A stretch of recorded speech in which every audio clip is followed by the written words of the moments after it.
Hello मेरे साथियों। आप लोगों की भारी डिमांड पर हिंदी का शॉर्ट नोट तैयार किया गया है। जल्द से जल्द आप लोग इस वीडियो को देख लीजिए, अपने दोस्तों में शेयर कीजिए और भाई रिवीजन जल्दी कर लीजिए, क्योंकि पुलिस का एग्जाम 23 अगस्त को लगा है। इतना वक्त नहीं है कि हर चीज़ बड़े डिटेल से पढ़ सकें, तो हमें शॉर्ट नोट चाहिए। वो शॉर्ट नोट आप लोगों के बीच में आ गया है, जल्दी से रिवीजन कर लीजिए। चलते हैं सीधे टॉपिक की ओर। इसमें पहला टॉपिक आपका है हिंदी और अन्य भारतीय भाषाएं। यहाँ से क्वेश्चन आपके एग्जाम में पिछले उसमें मिला था, अब री एग्जाम हो रहा है तो फिर से यहाँ से डेफिनेटली मिलेगा, इसलिए अच्छे से पढ़ लीजिए। ठीक है, पूरा हिंदी एक ही वीडियो में समाप्त होगा, आपको कहीं और जाने की जरूरत नहीं है।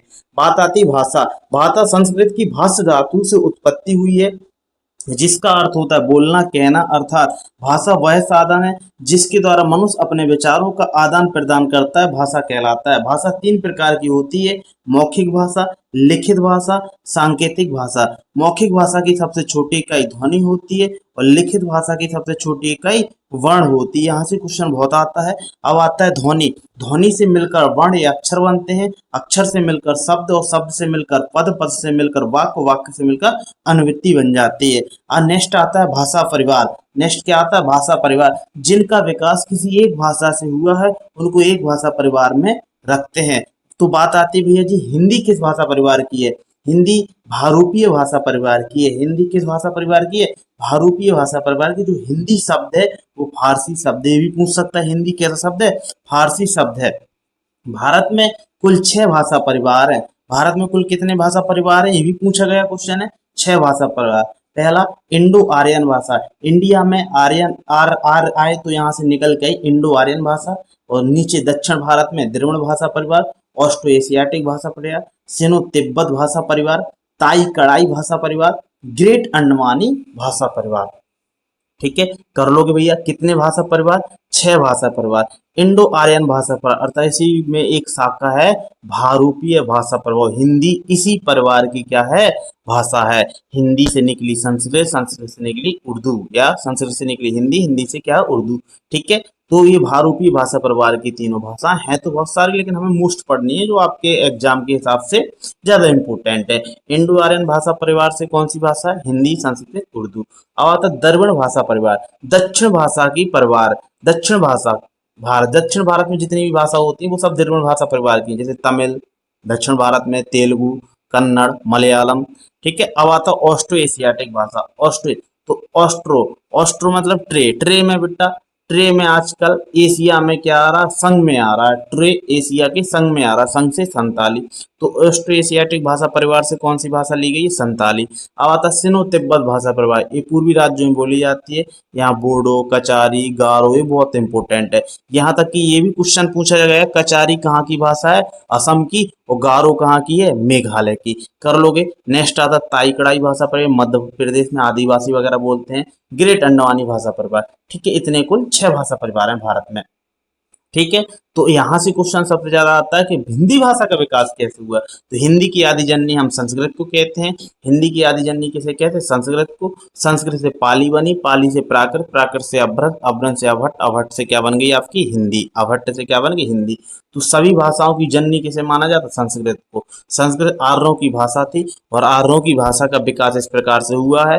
पहले प्राचीन आर्य भाषा थी 1500 बीसी से 500 बीसी तक। मध्यकालीन आर्य भाषा 500 बीसी से 1000 ईडी तक। आधुनिक आर्य भाषा 1000 ईडी से अब तक।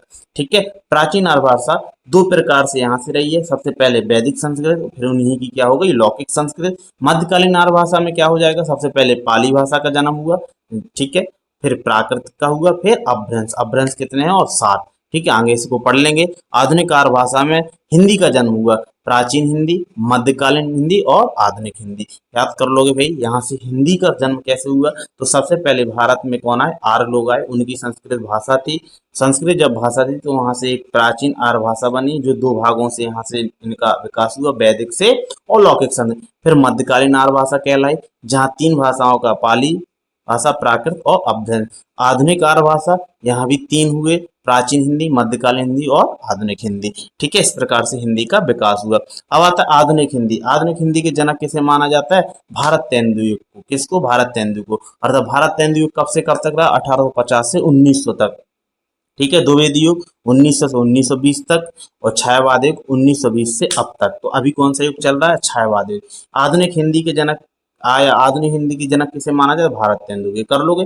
अब आता है जो आधुनिक हिंदी है वो कैसी भाषा है, तो हम कहेंगे राजभाषा, अर्थात भारत की कोई राष्ट्रभाषा नहीं है। हिंदी कैसी है? राजभाषा है। ये मानक हिंदी है, सौर सैन्य अभ्रंश से विकसित हुई है। पश्चिमी हिंदी की संश्लिष्ट मानक खड़ी बोली को आज हमने मान्यता राजभाषा के रूप में दी है। इसी खड़ी बोली को कौरवी भी कहते हैं। इसकी लिपि देवनागरी लिपि है। ठीक है भाई, कोई दिक्कत? अब नेक्स्ट आता जो आपने अभ्रंश पढ़ा था ना मध्यकालीन आर्य भाषा में, तो अभ्रंश, अभ्रंश 900 से 1000 ईस्वी में अभ्रंश का विकास हुआ है। जो कुछ कितने अपभ्रंश से? 7 अपभ्रंश थे। डॉक्टर भोलानाथ तिवारी के अनुसार, या डॉक्टर भोलानाथ तिवारी ने इन अपभ्रंशों के बारे में बताया। सबसे पहला आता है सौर सैनी अपभ्रंश। सबसे पहले कौन सा आ जाएगा? सौर सैनी अपभ्रंश। मोस्ट इंपोर्टेंट है, क्वेश्चन यहाँ से बनता है। सौर सैनी अपभ्रंश, सौर से तो आपने देखा शोर कहाँ से मचाया जाता है? भैया शोरगुल करते हैं ना लोग बाग, तो हम लोग क्या करते हैं क्लास में, स्टूडेंट पीछे के स्टूडेंट बहुत शोरगुल करते हैं। शोरगुल से पीछे से पश्चिमी हिंदी, तो पश्चिमी हिंदी का जन्म कहाँ से हुआ है? सौर सैनी अपभ्रंश से। और पीछे पश्चिम, ये भारत क्या है? ये पश्चिमी एरिया है, यहीं राजस्थान है, यहीं गुजरात है। तो पश्चिमी हिंदी, राजस्थानी और गुजराती हिंदी सभी कहाँ से निकली है? सौर सैनी अपभ्रंश से। याद कर लोगे। नेक्स्ट आता है मगधी अपभ्रंश या मागधी अपभ्रंश। तो मागधी बिहार के आसपास ये मगधी था, अर्थात मगध था। तो मगधी अपभ्रंश कहाँ? मगधी अपभ्रंश से किसका जन्म हुआ? बिहार, मतलब बिहारी हिंदी। और बिहार के बंगाल में बंगला है, बंगाल है ना बिहार के बगल में, तो बंगला, बंगला लैंग्वेज कहाँ से जन्मी हुई है? तो मगधी अपभ्रंश से। उड़ीसा भी वही है तो उड़िया हो गया, असम वही है तो असमिया हो जाएगा। याद कर लोगे, बिहारी हिंदी, बंगला, उड़िया, असमिया, यहाँ से 3 भाषाओं का जन्म हुआ।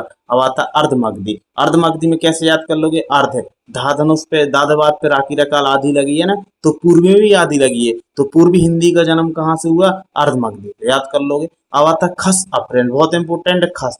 खस कैसे याद कर लोगे भाई इसे लंबे समय तक के लिए? तो पहाड़ों पर जब हम चढ़ते हैं तो बूढ़े आदमी को चढ़ा दिया जाए या जल्दी जल्दी हम ही चढ़ जाएं, तो जैसे ही चढ़ेंगे तो खांसी आने लगेगी। पहाड़ों पर चढ़ने पर क्या आने लगेगी? खांसी। खांसी से खसा ब्रेंथ। पहाड़ों पर चढ़ने से क्या आ जाएगी? खांसी। खांसी से खसा ब्रेंथ। याद रहेगा। 85 अर्थात 85,000 के लहंगा पहने, 85 लहंगा महंगे हैं, महंगे हैं। तो 85 अपभ्रंश लहंगा, लहंदा पंजाबी। लहंदा पंजाबी कहाँ से, किस अपभ्रंश से विकसित हुई है? तो पैसाची अपभ्रंश से। याद रहेगा। ब्रांचर, चढ़ ब्रांचर से मतलब ब्रांच, शाखा। और शाखा सीधी सीधी जाए तो अच्छी है, शाखा कैसी जानी चाहिए? बुढ़ की सीधी। तो ब्रांचर से क्या निकली? सिंधी। याद कर लोगे। अब आता महाराष्ट्री। महाराष्ट्रीय अपभ्रंश से मराठी निकली है, महाराष्ट्रीय अपभ्रंश से क्या निकली है? मराठी। ठीक है भाई, कोई दिक्कत? अब आता है जो भाषा का विकास 3 चरणों में किस प्रकार माना जाता है किसी भी भाषा का विकास। ठीक है, कोई हिंदी हो, संस्कृत, कोई भी भाषा हो। तो सबसे पहले वहाँ क्या बनाई जाती है? बोली बनती है, जो छोटे एवं सीमित क्षेत्रों में बोली जाती है उसे बोली कहते हैं। तथा स्थानीय शब्दों की बहुलता होती है, इसमें कोई व्याकरण नहीं होता। जैसे तोय मोय करके बोल देते हैं हम लोग, तो ये क्या है? बोली आपकी स्थानीय लैंग्वेज है। ठीक है। अब उसका थोड़ा सा विकास हो जाए तो वो उपभाषा बन जाती है।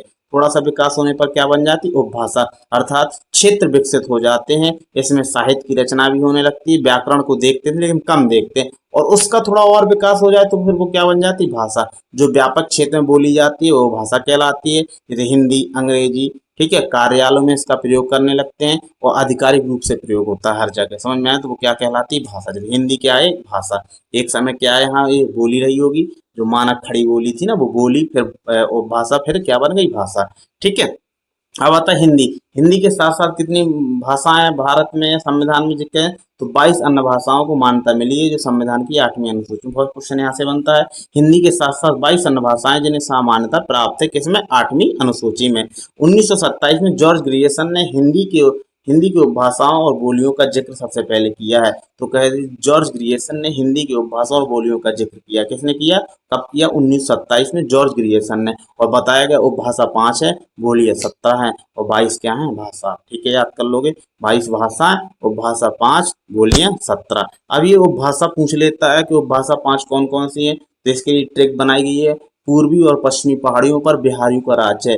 पूर्वी और पश्चिमी पहाड़ियों पर बिहारी, पूर्वी से पूर्वी हिंदी। ठीक है, ये क्या है? उपभाषा है आपकी।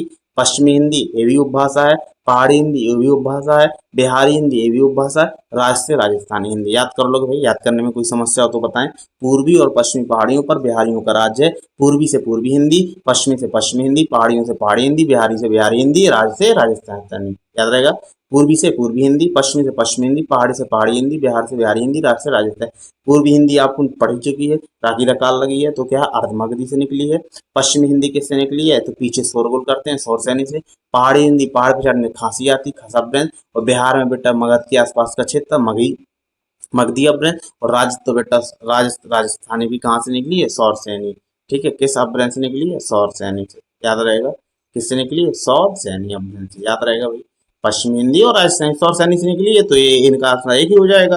अब आता पूर्वी हिंदी में, ये उपभाषा ना पूर्वी हिंदी, तो उपभाषा कितनी थी, 5। बोलियां कितनी है, 17। तो इन्हीं के अंदर आती होंगी। तो बोलियां पढ़नी हमें किसके अंदर कौन सी आती है, तो पूर्वी हिंदी के अंदर कौन कौन सी। तो इसके लिए एक ट्रिक बनाइए, बोलिए भैया, क्या बोलिए, ABC पूरी पढ़ो, ABC पूरी पढ़ो, ABC पूरी पढ़ो। ए से अवधि बघेली छत्तीसगढ़ी, पूरी से पूर्वी हिंदी। अवधि बघेली छत्तीसगढ़ी, अवधि बघेली छत्तीसगढ़ी, अवधि बघेली छत्तीसगढ़ी, पूरी पढ़ो से पूर्वी हिंदी। तो पूर्वी हिंदी की कितनी कितनी बोलियां हैं, तो हम कहेंगे 3 बोलियां हैं, अवधि बघेली छत्तीसगढ़ी। अब आता पश्चिमी हिंदी। पश्चिमी हिंदी की क्या है ट्रिक, क्या, बाबू ब्रजलाल खड़े हैं कन्नौज में, पीछे तो देखो, बाबू ब्रजलाल खड़े हैं कन्नौज में, पीछे तो देखो। पश्चिमी मतलब बुंदेलखंडी, याद रहेगा, बाबू से बुंदेलखंडी, ब्रज से ब्रजभाषा, खड़े से खड़ी बोली, हरियाणा की, हे से हरियाणा, का से कन्नौजी। ठीक है, और पीछे से पश्चिमी हिंदी।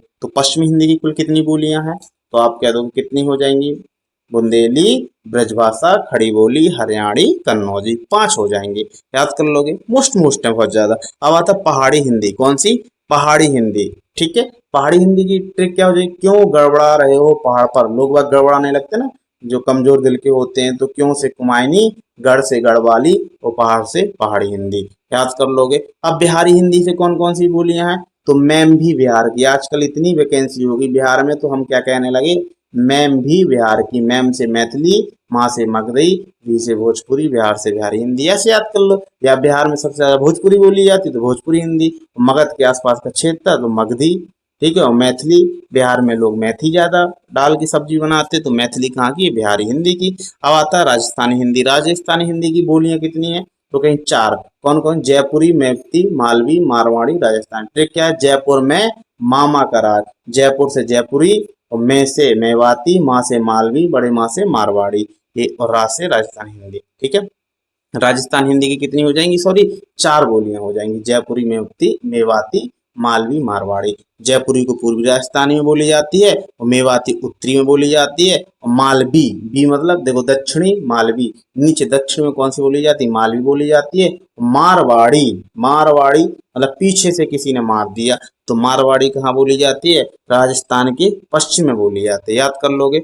नेक्स्ट आता है मातृभाषा किसे कहते हैं, तो माँ के मुँह से या परिवार से या समाज से सीखे जाने वाली भाषा को मातृभाषा कहते हैं। माँ के मुँह से, परिवार से और समाज से सीखे जाने वाली भाषा को क्या कहते हैं, मातृभाषा कहते हैं। तो बात आती राजभाषा क्या है, सरकारी कार्यालयों में प्रयोग की जाने वाली भाषा क्या कहलाती है, आपकी सरकारी कार्यों में प्रयोग की जाने वाली भाषा राजभाषा कहलाती है। संविधान में कौन से भाग में राजभाषा दी है, 17वें भाग में, आर्टिकल 343 से 351 दिए हैं। समझ में आया। संविधान की कौन सी अनुसूची, 8वीं अनुसूची, कितनी भाषा है, 22 भाषा। 343 में क्या है कि संघ की एक राजभाषा होगी जिसका नाम क्या होगा, हिंदी होगा। और लास्ट अनुच्छेद 351 में क्या है, इसका प्रचार प्रसार कौन कराएगा, सेंट्रल सरकार, केंद्र सरकार की जिम्मेदारी होगी। समझ में आया। अब आता है हिंदी को राजभाषा बनाने का निर्णय कब लिया गया, तो 14 दिसंबर 1949 को। इसलिए भारतीय हिंदी दिवस कब मनाते हैं, 14 दिसंबर 1949 से मनाने लगे हैं। ठीक है, अब आता है केंद्रीय हिंदी संस्थान कहाँ है, आगरा में। यूपीएसआई में क्वेश्चन कई बार आया है, केंद्रीय हिंदी संस्थान कहाँ है, आगरा में है। और हिंदी की लिपि कैसी है, हिंदी की लिपि आपकी देवनागरी लिपि है। ठीक है। अधिकतर सभी भाषाओं का विकास किस लिपि से हुआ है? अधिकतर सभी भाषाओं की लिपि का विकास किस लिपि से? तो ब्राह्मणी लिपि से। समझ में आया? तो सबसे पहले कौन सी लिपि लिखी जाती थी? ब्राह्मणी लिपि। फिर वो गुप्त लिपि बन गई, गुप्त लिपि से नागरी लिपि बन गई, नागरी से देवनागरी। तो आज हम जो छोटा बड़ा ये सब लिखते हैं किस लिपि में लिखते हैं? देवनागरी लिपि में। अब आते हैं विश्व हिंदी सम्मेलन। तो 1975 से शुरू हुए हिंदी को बढ़ावा देने के लिए प्रथम विश्व हिंदी सम्मेलन कब हुआ? 10 जनवरी 1975 में। पीएम उस टाइम पे इंदिरा गांधी थी, नागपुर में हुआ, इसलिए विश्व हिंदी दिवस 10 जनवरी को मनाने लगे। और बेटा इसके बाद दूसरा मॉरिशस में हुआ, तीसरा दिल्ली में, फिर मॉरिशस में, फिर टोबेगा का, फिर लंदन, फिर सातवां सूर्य। हाल ही का पूछ सकता है 2023 में कहाँ हुआ था? तो 12वां हुआ था, अंतिम नाड़ी फिजी में हुआ था। कहाँ? नाड़ी फिजी में। ठीक है। करंट का और देख लेना। 1955 में गठित प्रथम राजभाषा आयोग के अध्यक्ष कौन थे? बीजी खैर। बहुत इंपॉर्टेंट है, एसआई में कर कई शिफ्टों में आया है। 1955 में गठित प्रथम राजभाषा आयोग के अध्यक्ष कौन थे? बीजी खैर।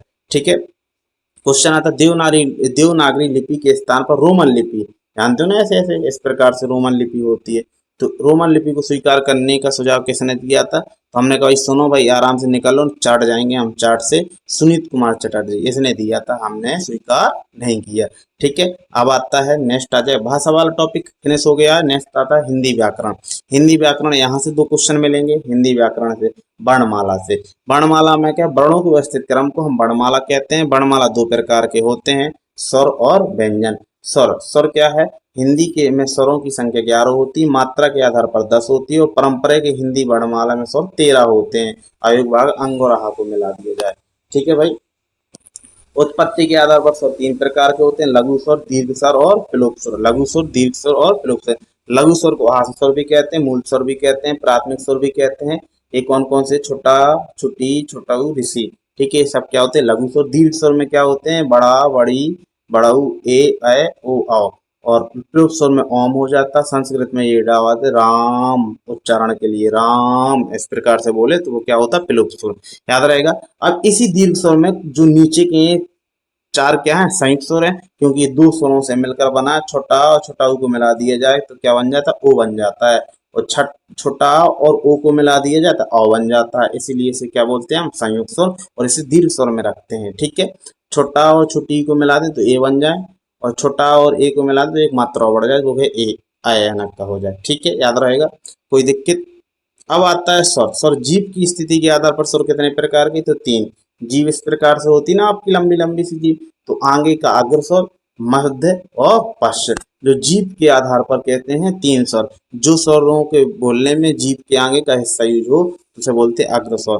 ठीक है। अब कैसे याद कर लोगे? तो क्या कर लें? ई ए आई। क्या याद कर लोगे? ई ए आई। ठीक है। ये अग्र स्वर है, ई ए आई अग्र स्वर।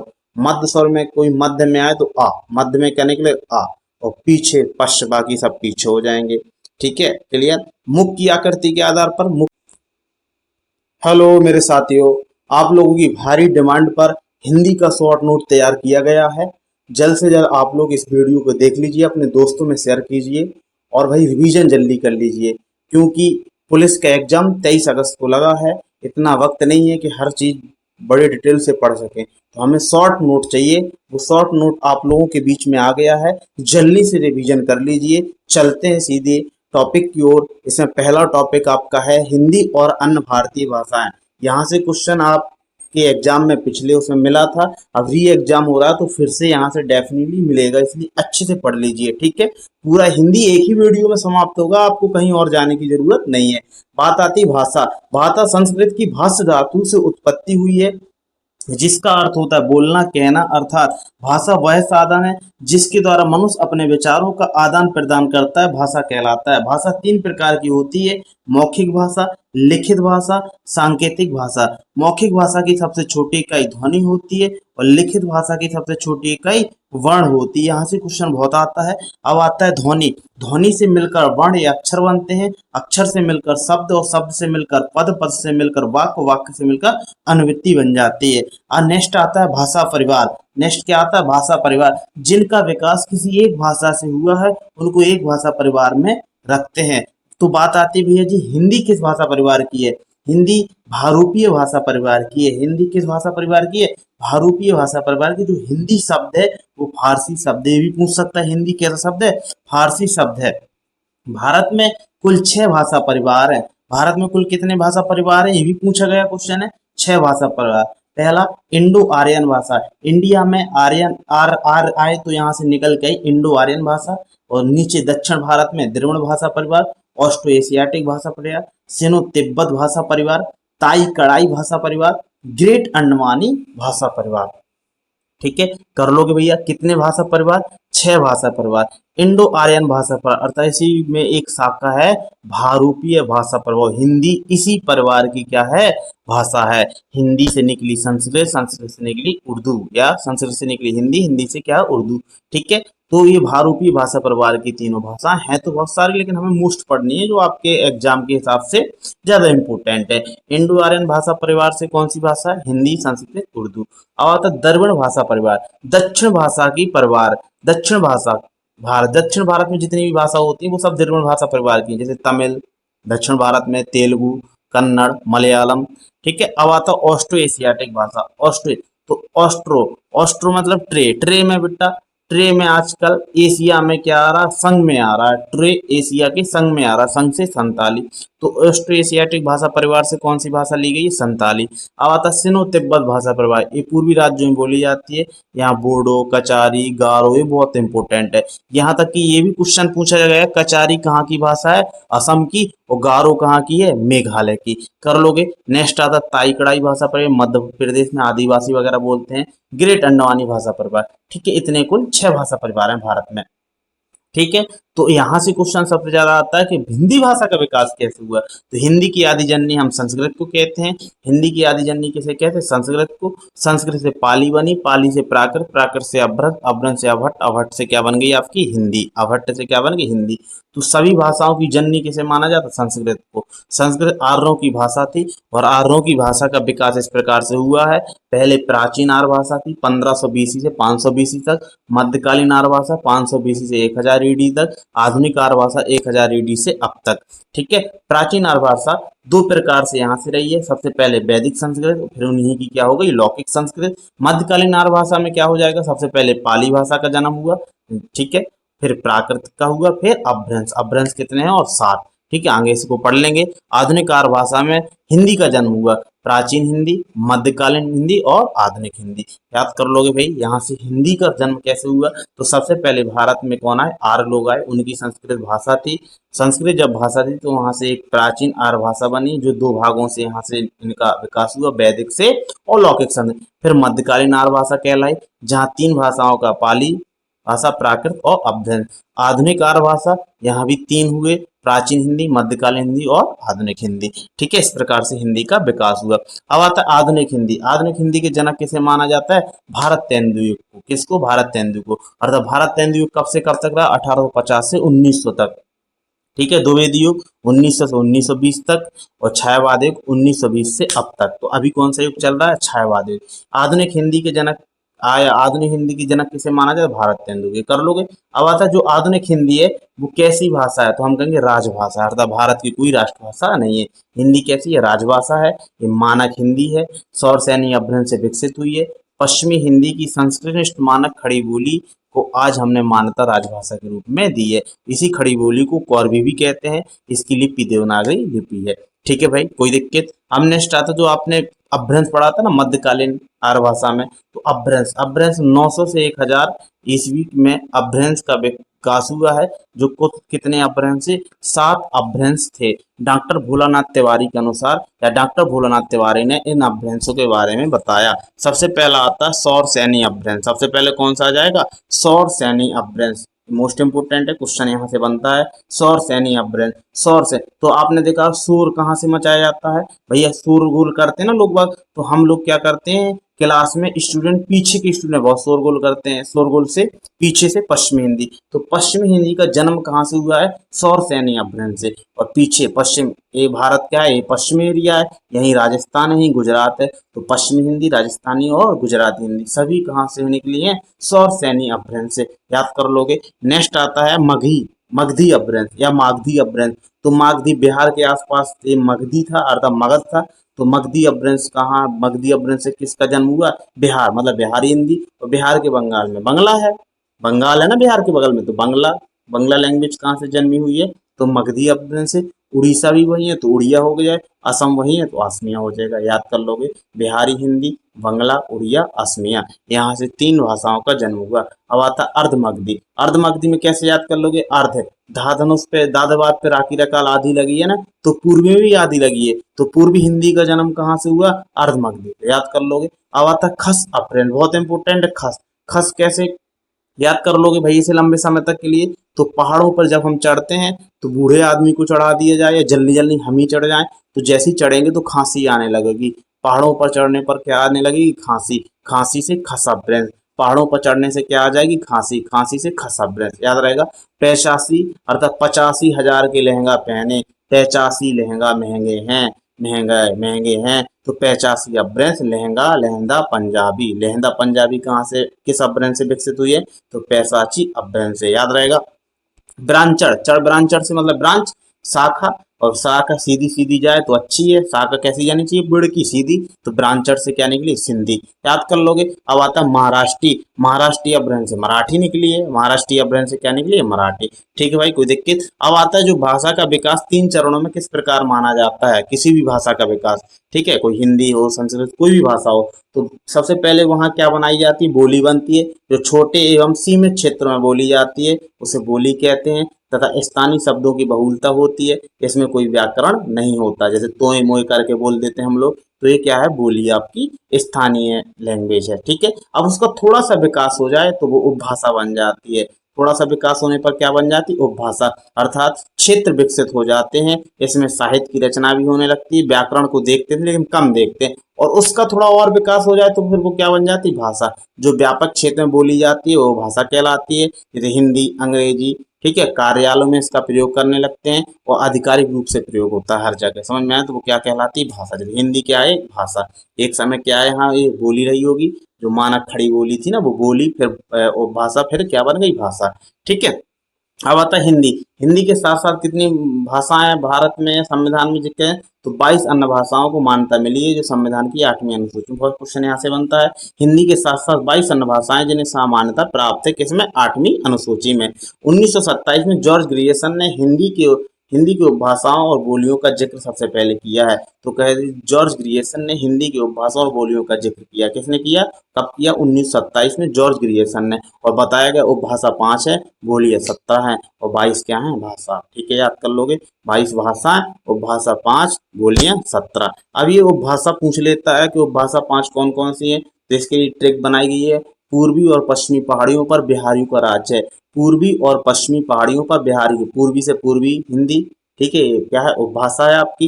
पश्चिमी हिंदी ये भी उपभाषा है, पहाड़ी हिंदी ये भी उपभाषा है, बिहारी हिंदी ये भी उपभाषा है, राजस्थान से राजस्थानी हिंदी। याद कर लोगे भाई, याद करने में कोई समस्या हो तो बताएं। पूर्वी और पश्चिमी पहाड़ियों पर बिहारियों का राज्य है। पूर्वी से पूर्वी हिंदी, पश्चिमी से पश्चिमी हिंदी, पहाड़ियों से पहाड़ी हिंदी, बिहारी से बिहारी हिंदी, राज्य से राजस्थानी, याद रहेगा। पूर्वी से पूर्वी हिंदी, पश्चिमी से पश्चिमी हिंदी, पहाड़ी से पहाड़ी हिंदी, बिहार से बिहारी हिंदी, राज्य से राजस्थान। पूर्वी हिंदी आपको पढ़ चुकी है, रागी रकाल लगी है, तो क्या अर्धमगधी से निकली है। पश्चिमी हिंदी किससे निकली है? तो पीछे शोरगुल करते हैं, शोरसैनी से। पहाड़ी हिंदी, पहाड़ पे चढ़ने खांसी आती, खसा ब्रेंथ। और बिहार में बेटा मगध के आसपास का क्षेत्र मगधी अपभ्रंश। और राज्य तो बेटा राजस्थानी भी कहाँ से निकली है? शौरसैनी, ठीक है, किस अपभ्रंश से निकली है? शौरसैनी से, याद रहेगा। किससे निकली है? शौरसैनी अपभ्रंश से, याद रहेगा भाई। पश्चिमी हिंदी और राजस्थानी शौरसैनी से निकली है, तो ये इनका आंसर एक ही हो जाएगा। अब आता पूर्वी हिंदी में, ये उपभाषा ना पूर्वी हिंदी, तो उपभाषा कितनी थी? 5। बोलियां कितनी है? 17। तो इन्हीं के अंदर आती होंगी, तो बोलियां पढ़नी हमें किसके अंदर कौन सी आती है? तो पूर्वी हिंदी के अंदर कौन कौन सी? तो इसके लिए एक ट्रिक बनाइए। बोलिए भैया, क्या बोलिए? ABC पूरी पढ़ो, ABC पूरी पढ़ो, ABC पूरी पढ़ो। ए से अवधि बघेली छत्तीसगढ़ी, पूरी से पूर्वी हिंदी। अवधि बघेली छत्तीसगढ़ी, अवधि बघेली छत्तीसगढ़ी, अवधि बघेली छत्तीसगढ़ी, पूरी पढ़ो से पूर्वी हिंदी। तो पूर्वी हिंदी की कितनी कितनी बोलियां हैं? तो हम कहेंगे 3 बोलियां हैं, अवधि बघेली छत्तीसगढ़ी। अब आता है पश्चिमी हिंदी। पश्चिमी हिंदी की क्या है ट्रिक? क्या? बाबू ब्रजलाल खड़े हैं कन्नौज में, पीछे तो देखो। बाबू ब्रजलाल खड़े हैं कन्नौज में, पीछे तो देखो। पश्चिमी मतलब बुंदेलखंडी, याद रहेगा। बाबू से बुंदेलखंडी, ब्रज से ब्रजभाषा, खड़े से खड़ी बोली, हरियाणा की हे से हरियाणा, का से कन्नौजी, ठीक है, और पीछे से पश्चिमी हिंदी। तो पश्चिमी हिंदी की कुल कितनी बोलियां हैं? तो आप कह दो कितनी हो जाएंगी? बुंदेली, ब्रजभाषा, खड़ी बोली, हरियाणी, कन्नौजी। 5 हो जाएंगे, याद कर लोगे। मोस्ट है बहुत ज्यादा। अब आता पहाड़ी हिंदी। कौन सी? पहाड़ी हिंदी। ठीक है, पहाड़ी हिंदी की ट्रिक क्या हो जाएगी? क्यों गड़बड़ा रहे हो पहाड़ पर? लोग बात गड़बड़ाने लगते ना, जो कमजोर दिल के होते हैं। तो क्यों से कुमायनी, गढ़ से गढ़वाली और पहाड़ से पहाड़ी हिंदी, याद कर लोगे। अब बिहारी हिंदी से कौन कौन सी बोलियां हैं? तो मैम भी बिहार की। आजकल इतनी वैकेंसी होगी बिहार में, तो हम क्या कहने लगे? मैम भी बिहार की। मैम से मैथिली, माँ से मगधई, वी से भोजपुरी, बिहार से बिहारी हिंदी। ऐसे याद कर लो। या बिहार में सबसे ज्यादा भोजपुरी बोली जाती है तो भोजपुरी हिंदी, मगध के आसपास का क्षेत्र था तो मगधी। ठीक है, और मैथिली, बिहार में लोग मैथी ज्यादा डाल की सब्जी बनाते, तो मैथिली कहाँ की है? बिहारी हिंदी की। अब आता है राजस्थानी हिंदी। राजस्थानी हिंदी की बोलियां कितनी है? तो कहीं 4। कौन कौन? जयपुरी, मैवती, मालवी, मारवाड़ी, राजस्थान। ट्रिक क्या है? जयपुर में मामा का राज। जयपुर से जयपुरी, और मैं से मेवाती, माँ से मालवी, बड़े माँ से मारवाड़ी, ये और राज से राजस्थानी हिंदी। ठीक है, राजस्थान हिंदी की कितनी हो जाएंगी? सॉरी, 4 बोलियां हो जाएंगी। जयपुरी, मेवती, मेवाती, मालवी, मारवाड़ी। जयपुरी को पूर्वी राजस्थानी में बोली जाती है, और मेवाती उत्तरी में बोली जाती है, और मालवी, बी मतलब देखो दक्षिणी, मालवी नीचे दक्षिण में कौन सी बोली जाती है? मालवी बोली जाती है। मारवाड़ी, मारवाड़ी मतलब पीछे से किसी ने मार दिया, तो मारवाड़ी कहाँ बोली जाती है? राजस्थान के पश्चिम में बोली जाती है, याद कर लोगे। नेक्स्ट आता है मातृभाषा किसे कहते हैं? तो माँ के मुँह से या परिवार से या समाज से सीखे जाने वाली भाषा को मातृभाषा कहते हैं। माँ के मुँह से, परिवार से और समाज से सीखे जाने वाली भाषा को क्या कहते हैं? मातृभाषा कहते हैं। तो बात आती राजभाषा क्या है? सरकारी कार्यालयों में प्रयोग की जाने वाली भाषा क्या कहलाती है आपकी? सरकारी कार्यों में प्रयोग की जाने वाली भाषा राजभाषा कहलाती है। संविधान में कौन से भाग में राजभाषा दी है? 17वें भाग में आर्टिकल 343 से 351 दिए हैं। समझ में आया? संविधान की कौन सी अनुसूची? 8वीं अनुसूची। कितनी भाषा है? 22 भाषा।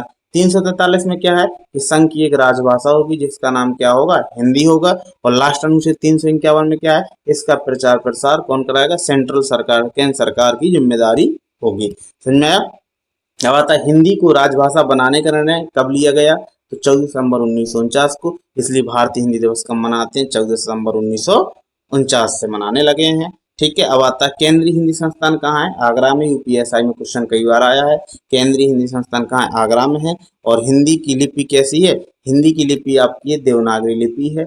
ठीक है, अधिकतर सभी भाषाओं का विकास किस लिपि से हुआ है? अधिकतर सभी भाषाओं की लिपि का विकास किस लिपि से? तो ब्राह्मणी लिपि से। समझ में आया? तो सबसे पहले कौन सी लिपि लिखी जाती थी? ब्राह्मणी लिपि। फिर वो गुप्त लिपि बन गई, गुप्त लिपि से नागरी लिपि बन गई, नागरी से देवनागरी। तो आज हम जो छोटा बड़ा ये सब लिखते हैं किस लिपि में लिखते हैं? देवनागरी लिपि में। अब आते हैं विश्व हिंदी सम्मेलन। तो 1975 से शुरू हुए हिंदी को बढ़ावा देने के लिए प्रथम विश्व हिंदी सम्मेलन कब हुआ? 10 जनवरी 1975 में। पीएम उस टाइम पे इंदिरा गांधी थी, नागपुर में हुआ। इसलिए विश्व हिंदी दिवस 10 जनवरी को मनाने लगे। और बेटा इसके बाद दूसरा मॉरिशस में हुआ, तीसरा दिल्ली में, फिर मॉरिशस में, फिर टोबेगा का, फिर लंदन, फिर 7वां सूर्य। हाल ही का पूछ सकता है 2023 में कहाँ हुआ था? तो 12वां हुआ था, अंतिमवां नाड़ी फिजी में हुआ था। कहाँ? नाड़ी फिजी में। ठीक है, करंट का और देख लेना। 1955 में गठित प्रथम राजभाषा आयोग के अध्यक्ष कौन थे? बीजी खैर। बहुत इंपॉर्टेंट है, एसआई में कर कई शिफ्टों में आया है। 1955 में गठित प्रथम राजभाषा आयोग के अध्यक्ष कौन थे? बीजी खैर। ठीक है, क्वेश्चन आता देवनागरी लिपि के स्थान पर रोमन लिपि। जानते हो ना, ऐसे ऐसे इस प्रकार से रोमन लिपि होती है। तो रोमन लिपि को स्वीकार करने का सुझाव किसने दिया था? तो हमने कहा भाई सुनो भाई, आराम से निकलो, चार्ट जाएंगे हम चार्ट से। सुनीत कुमार चटर्जी इसने दिया था, हमने स्वीकार नहीं किया। ठीक है, अब आता है नेक्स्ट आ जाए भाषा वाला टॉपिक फिनिश हो गया। नेक्स्ट आता है हिंदी व्याकरण। हिंदी व्याकरण यहाँ से 2 क्वेश्चन मिलेंगे हिंदी व्याकरण से। वर्णमाला से। वर्णमाला में क्या? वर्णों के व्यवस्थित क्रम को हम वर्णमाला कहते हैं। वर्णमाला 2 प्रकार के होते हैं, स्वर और व्यंजन। स्वर क्या है? हिंदी के में स्वरों की संख्या 11 होती है, मात्रा के आधार पर 10 होती है, और परंपरा के हिंदी वर्णमाला में स्वर 13 होते हैं। आयु भाग अंग और आहा को मिला दिया जाए। ठीक है भाई, उत्पत्ति के आधार पर स्वर 3 प्रकार के होते हैं, लघु स्वर, दीर्घ स्वर और विलोप स्वर। लघु स्वर, दीर्घ स्वर और विलोप स्वर। लघु स्वर को आहार स्वर भी कहते हैं, मूल स्वर भी कहते हैं, प्राथमिक स्वर भी कहते हैं। ये कौन कौन से? छोटा, छुटी, छोटा ऋषि। ठीक है, ये सब क्या होते हैं? लघु स्वर। दीर्घ स्वर में क्या होते हैं? बड़ा, बड़ी, बड़ऊ, ए ओ औ। और विलोप स्वर में ओम हो जाता। संस्कृत में ये डावाते राम उच्चारण के लिए, राम इस प्रकार से बोले तो वो क्या होता है? विलोप स्वर। याद रहेगा। अब इसी दीर्घ स्वर में जो नीचे के चार क्या है, संयुक्त स्वर है, क्योंकि ये दो स्वरों से मिलकर बना है। छोटा और छोटा ऊ को मिला दिया जाए तो क्या बन जाता है, ओ बन जाता है। और छोटा और ओ को मिला दिया जाए तो औ बन जाता है। इसीलिए इसे क्या बोलते हैं हम, संयुक्त स्वर, और इसे दीर्घ स्वर में रखते हैं। ठीक है, छोटा और छोटी को मिला दें तो ए बन जाए, और छोटा और ए को मिला दें तो एक मात्रा और बढ़ जाए तो ए अचानक का हो जाए। ठीक है, याद रहेगा, कोई दिक्कत। अब आता है स्वर। स्वर जीभ की स्थिति के आधार पर स्वर कितने प्रकार के, तो तीन। जीभ इस प्रकार से होती ना आपकी लंबी लंबी सी जीभ, तो आगे का अग्र स्वर, मध्य और पश्च, जो जीभ के आधार पर कहते हैं तीन स्वर। जो स्वरों के बोलने में जीभ के आगे का हिस्सा यूज हो उसे बोलते हैं अग्र स्वर। ठीक है, अब कैसे याद कर लोगे, तो क्या कर ई ए आई, क्या याद कर लोगे, ई ए आई। ठीक है, ये अग्र स्वर है, ई ए आई अग्र स्वर। मध्य स्वर में कोई मध्य में आए तो आ, मध्य में क्या निकले, आ, और पीछे पश्च, बाकी सब पीछे हो जाएंगे। ठीक है, क्लियर।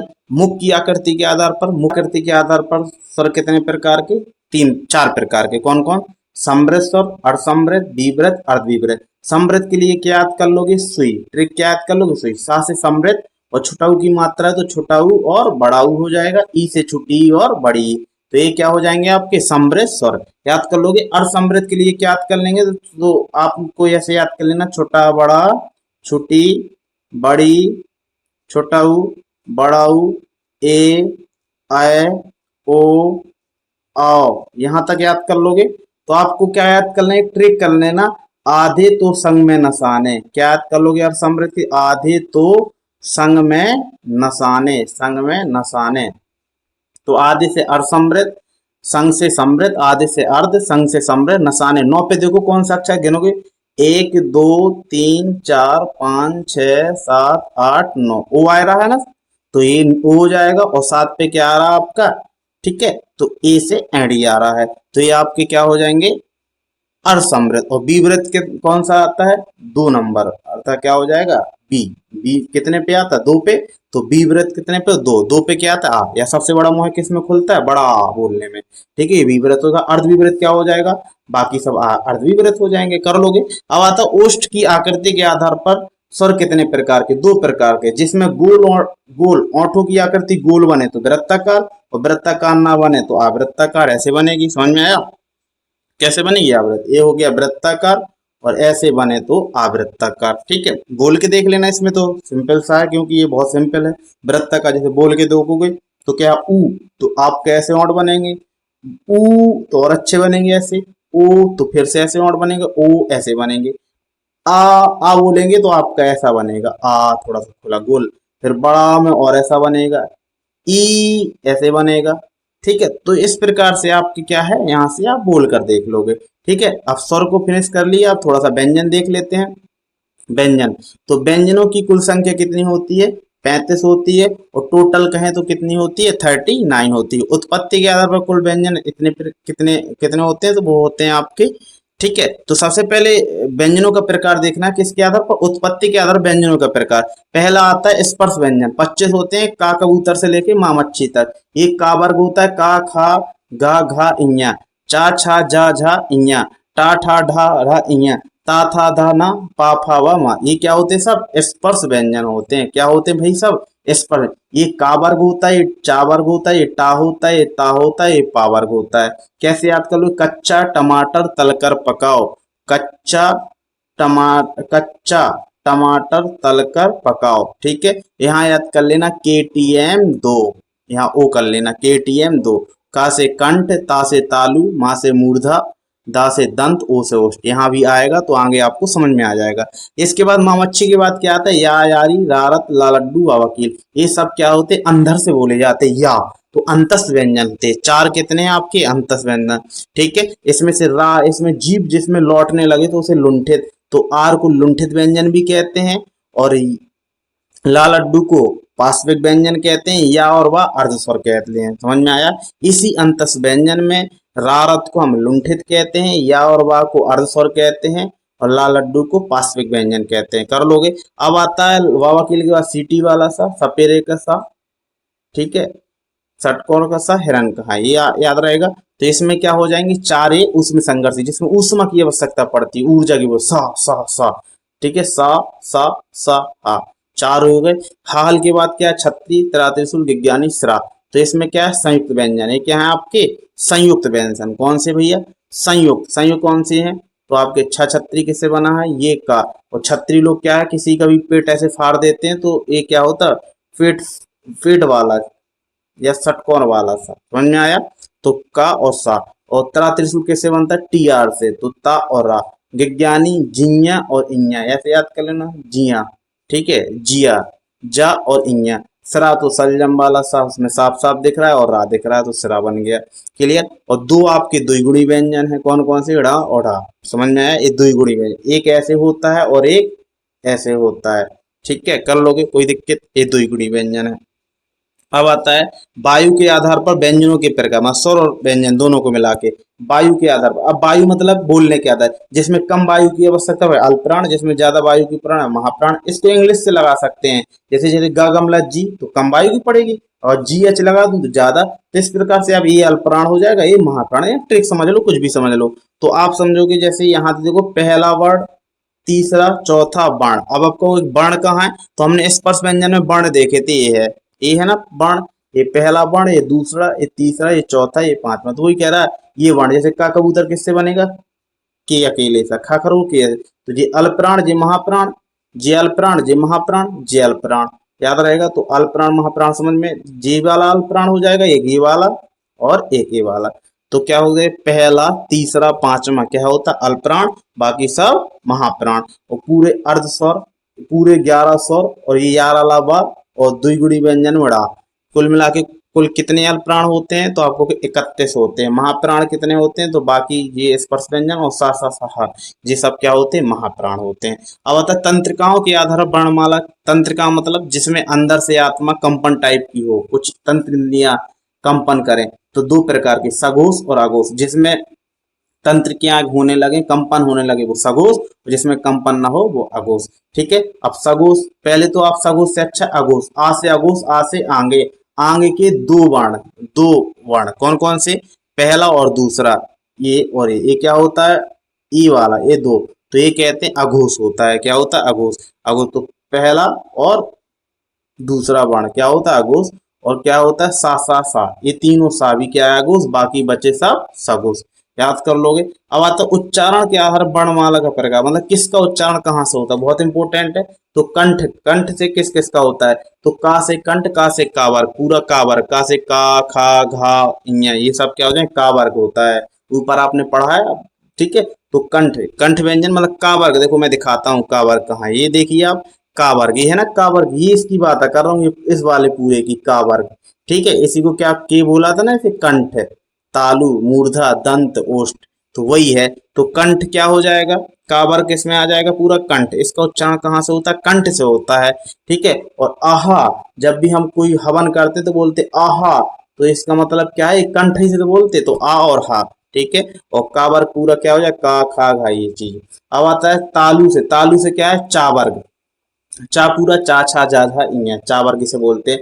तो तालु, तो कैसे याद करें, कहानी याद कर लो। मम्मी ने जल्दी जल्दी, मम्मी ने जल्दी जल्दी बच्चे को क्या खिलाई, खीर खिलाई, और चम्मच उसके तालू में लग गई। वो रोने लगा, ई, कैसे रोने लगा, ई। मम्मी बोली लगी क्या, तो बोला यस लगी, क्या, यस लगी। तो चम्मच लगी, तो पूरा चा वर्ग। ई रोने लगा, तो ई छुटी बड़ी, यस, या और सा, यस, ये सब क्या होते, तालु व्यंजन।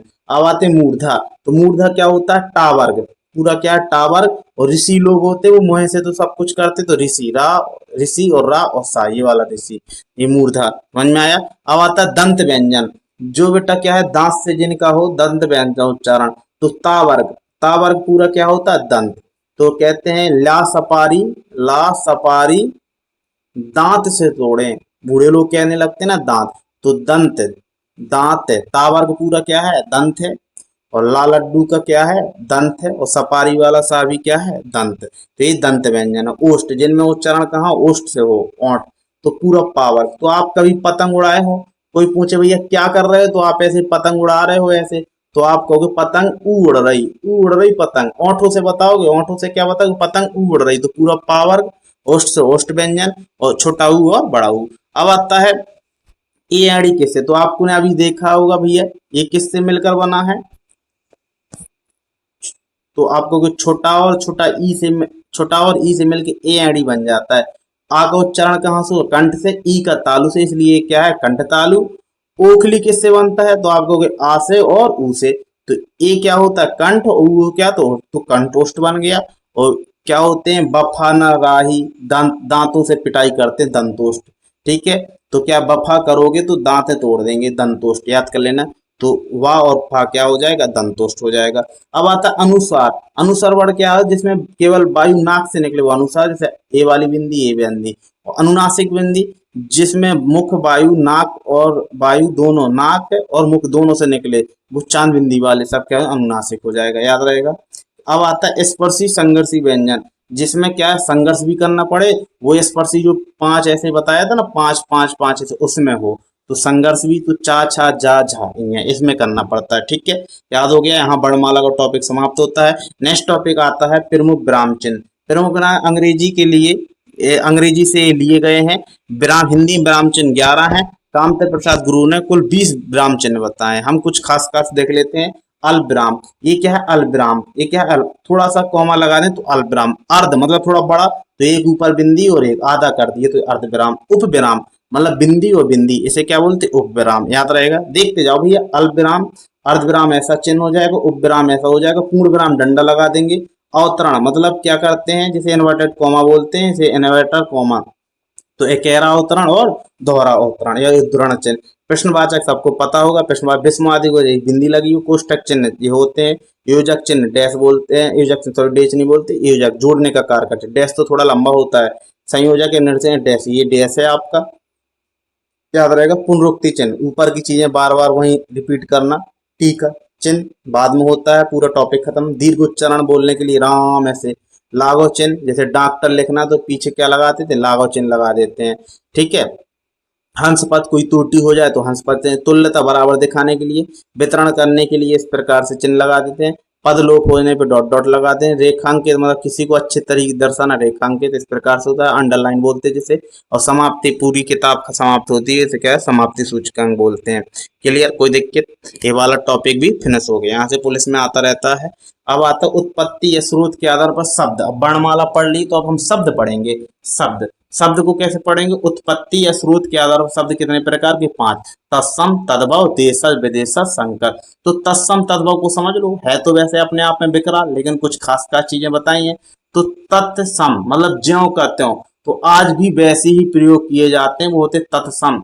जैसे छत्री का सा, वा वकील, सलजम वाला सा, षटकोर का सा, ऋषि, त्रा, रा, या सा, ये सब भी वर्ण आए तो लगभग लगभग 90%, 100% नहीं, 90% वो है क्या होगा? तत्सम होगा। एक ट्रिक समझ सकते हो।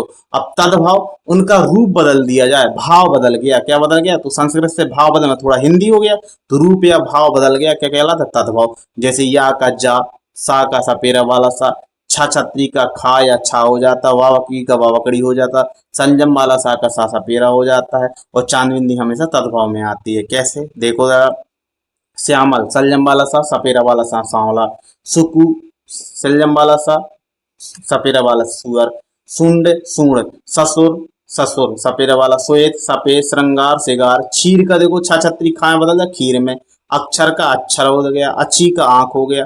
बानर का बंदर, बावकील बावकड़ी में बदल रहा। विवाह व्याह, रात्रि रात में बदल गया। युग का जुग हो जाए, या रिजा में बदल गया। ठीक है, इस प्रकार से कुछ कर लेंगे। अब इस प्रकार से कुछ आपके क्या है यहाँ पर? तत्सम तद्भव मोस्ट इंपोर्टेंट। तो कर्पूर, कर्पूर का मतलब कपूर। कर्पूर का पहले क्या था? तत्सम था। कपूर आज हम क्या बोलते हैं? उसे तद्भव। अट्टालिका, अटारी। अट्टालिका, अटारी। अंगपोरछा, अंगोछा। आदक, आदरक। अमृत, अमीय। अंगरक्षक, अंगरखा। अग्निष्ठिका, अंगीठी। अपाधस्थ, अपाहिज। अक्षत, अच्छत। आखेट, अहेर। अच्छी, आंख। आश्रु, आंखू। अपाक, आवा। अधीन, अधीन, पहले छोटा अधीन होता था, ये तद्भव है। आधीन, आधीन क्या है? ये तद्भव है। अधीन क्या है? तत्सम। निबुक, नींबू। पिरसुन, पसीना। पुष्प, पुहुप, ये याद रखना, पुष्प का गलत कर सकते हो। पुष्प क्या है? तत्सम। पुहुप क्या है? तद्भव। प्रस्तर, पत्थर। पर्यंक, पलंग। पहले हम पलंग को पर्यंक बोला करते। सूचिका या सूची को सुई बोलते आज। कपाट, किवाड़ा। मंत्रकारी, मदारी, याद कर लोगे। कुछ और है। आंत, आंत्र, आंत। इष्टिका, ईंट। इछु, ईक। एकत्र, इकट्ठा। उल्लू, उल्लू। उत्साह, उच्छाय। उदरटन उपटन, उज्ज्वल उजाला, उपलाम्ब उल्हाना, उपर्युक्त उपरोक्त, उष्ट्र ऊंट, उपाध्याय ओझा, उलूखन ओखली, उलूखन को क्या बोलते हैं आज हम, ओखली, करपट कपड़ा, स्कंद कंधा, प्रिय पिया, परीक्षा परख, पहर पहर, पतन पड़ना, पिटक पिटारी, सूकर सुअर, बासगृह बसेरा, बासगृह बसेरा, गोपाल ग्वाल, पहले गोपाल होते थे आज ग्वाला होते हैं, ग्वाला। ठीक है, या तो केवट केवट, केवट तक का केवट होता है, काष्ठगृह कठेरा, कपित्थ कैथा, कार काज, पहले कार बोलते थे आज हम काज बोलते हैं, करपास कपास, कपार्दिका कपर्दिका कौड़ी, खंडगिरह खंडहर, गोधूम गेहूं, बहुत इंपॉर्टेंट है, गोधूम गेहूं, गोमय गोबर, ग्रांथि गांठ, गृह गेह, गृज्जन गाजर, घोतक घोड़ा, घोतक क्या है, घोड़ा।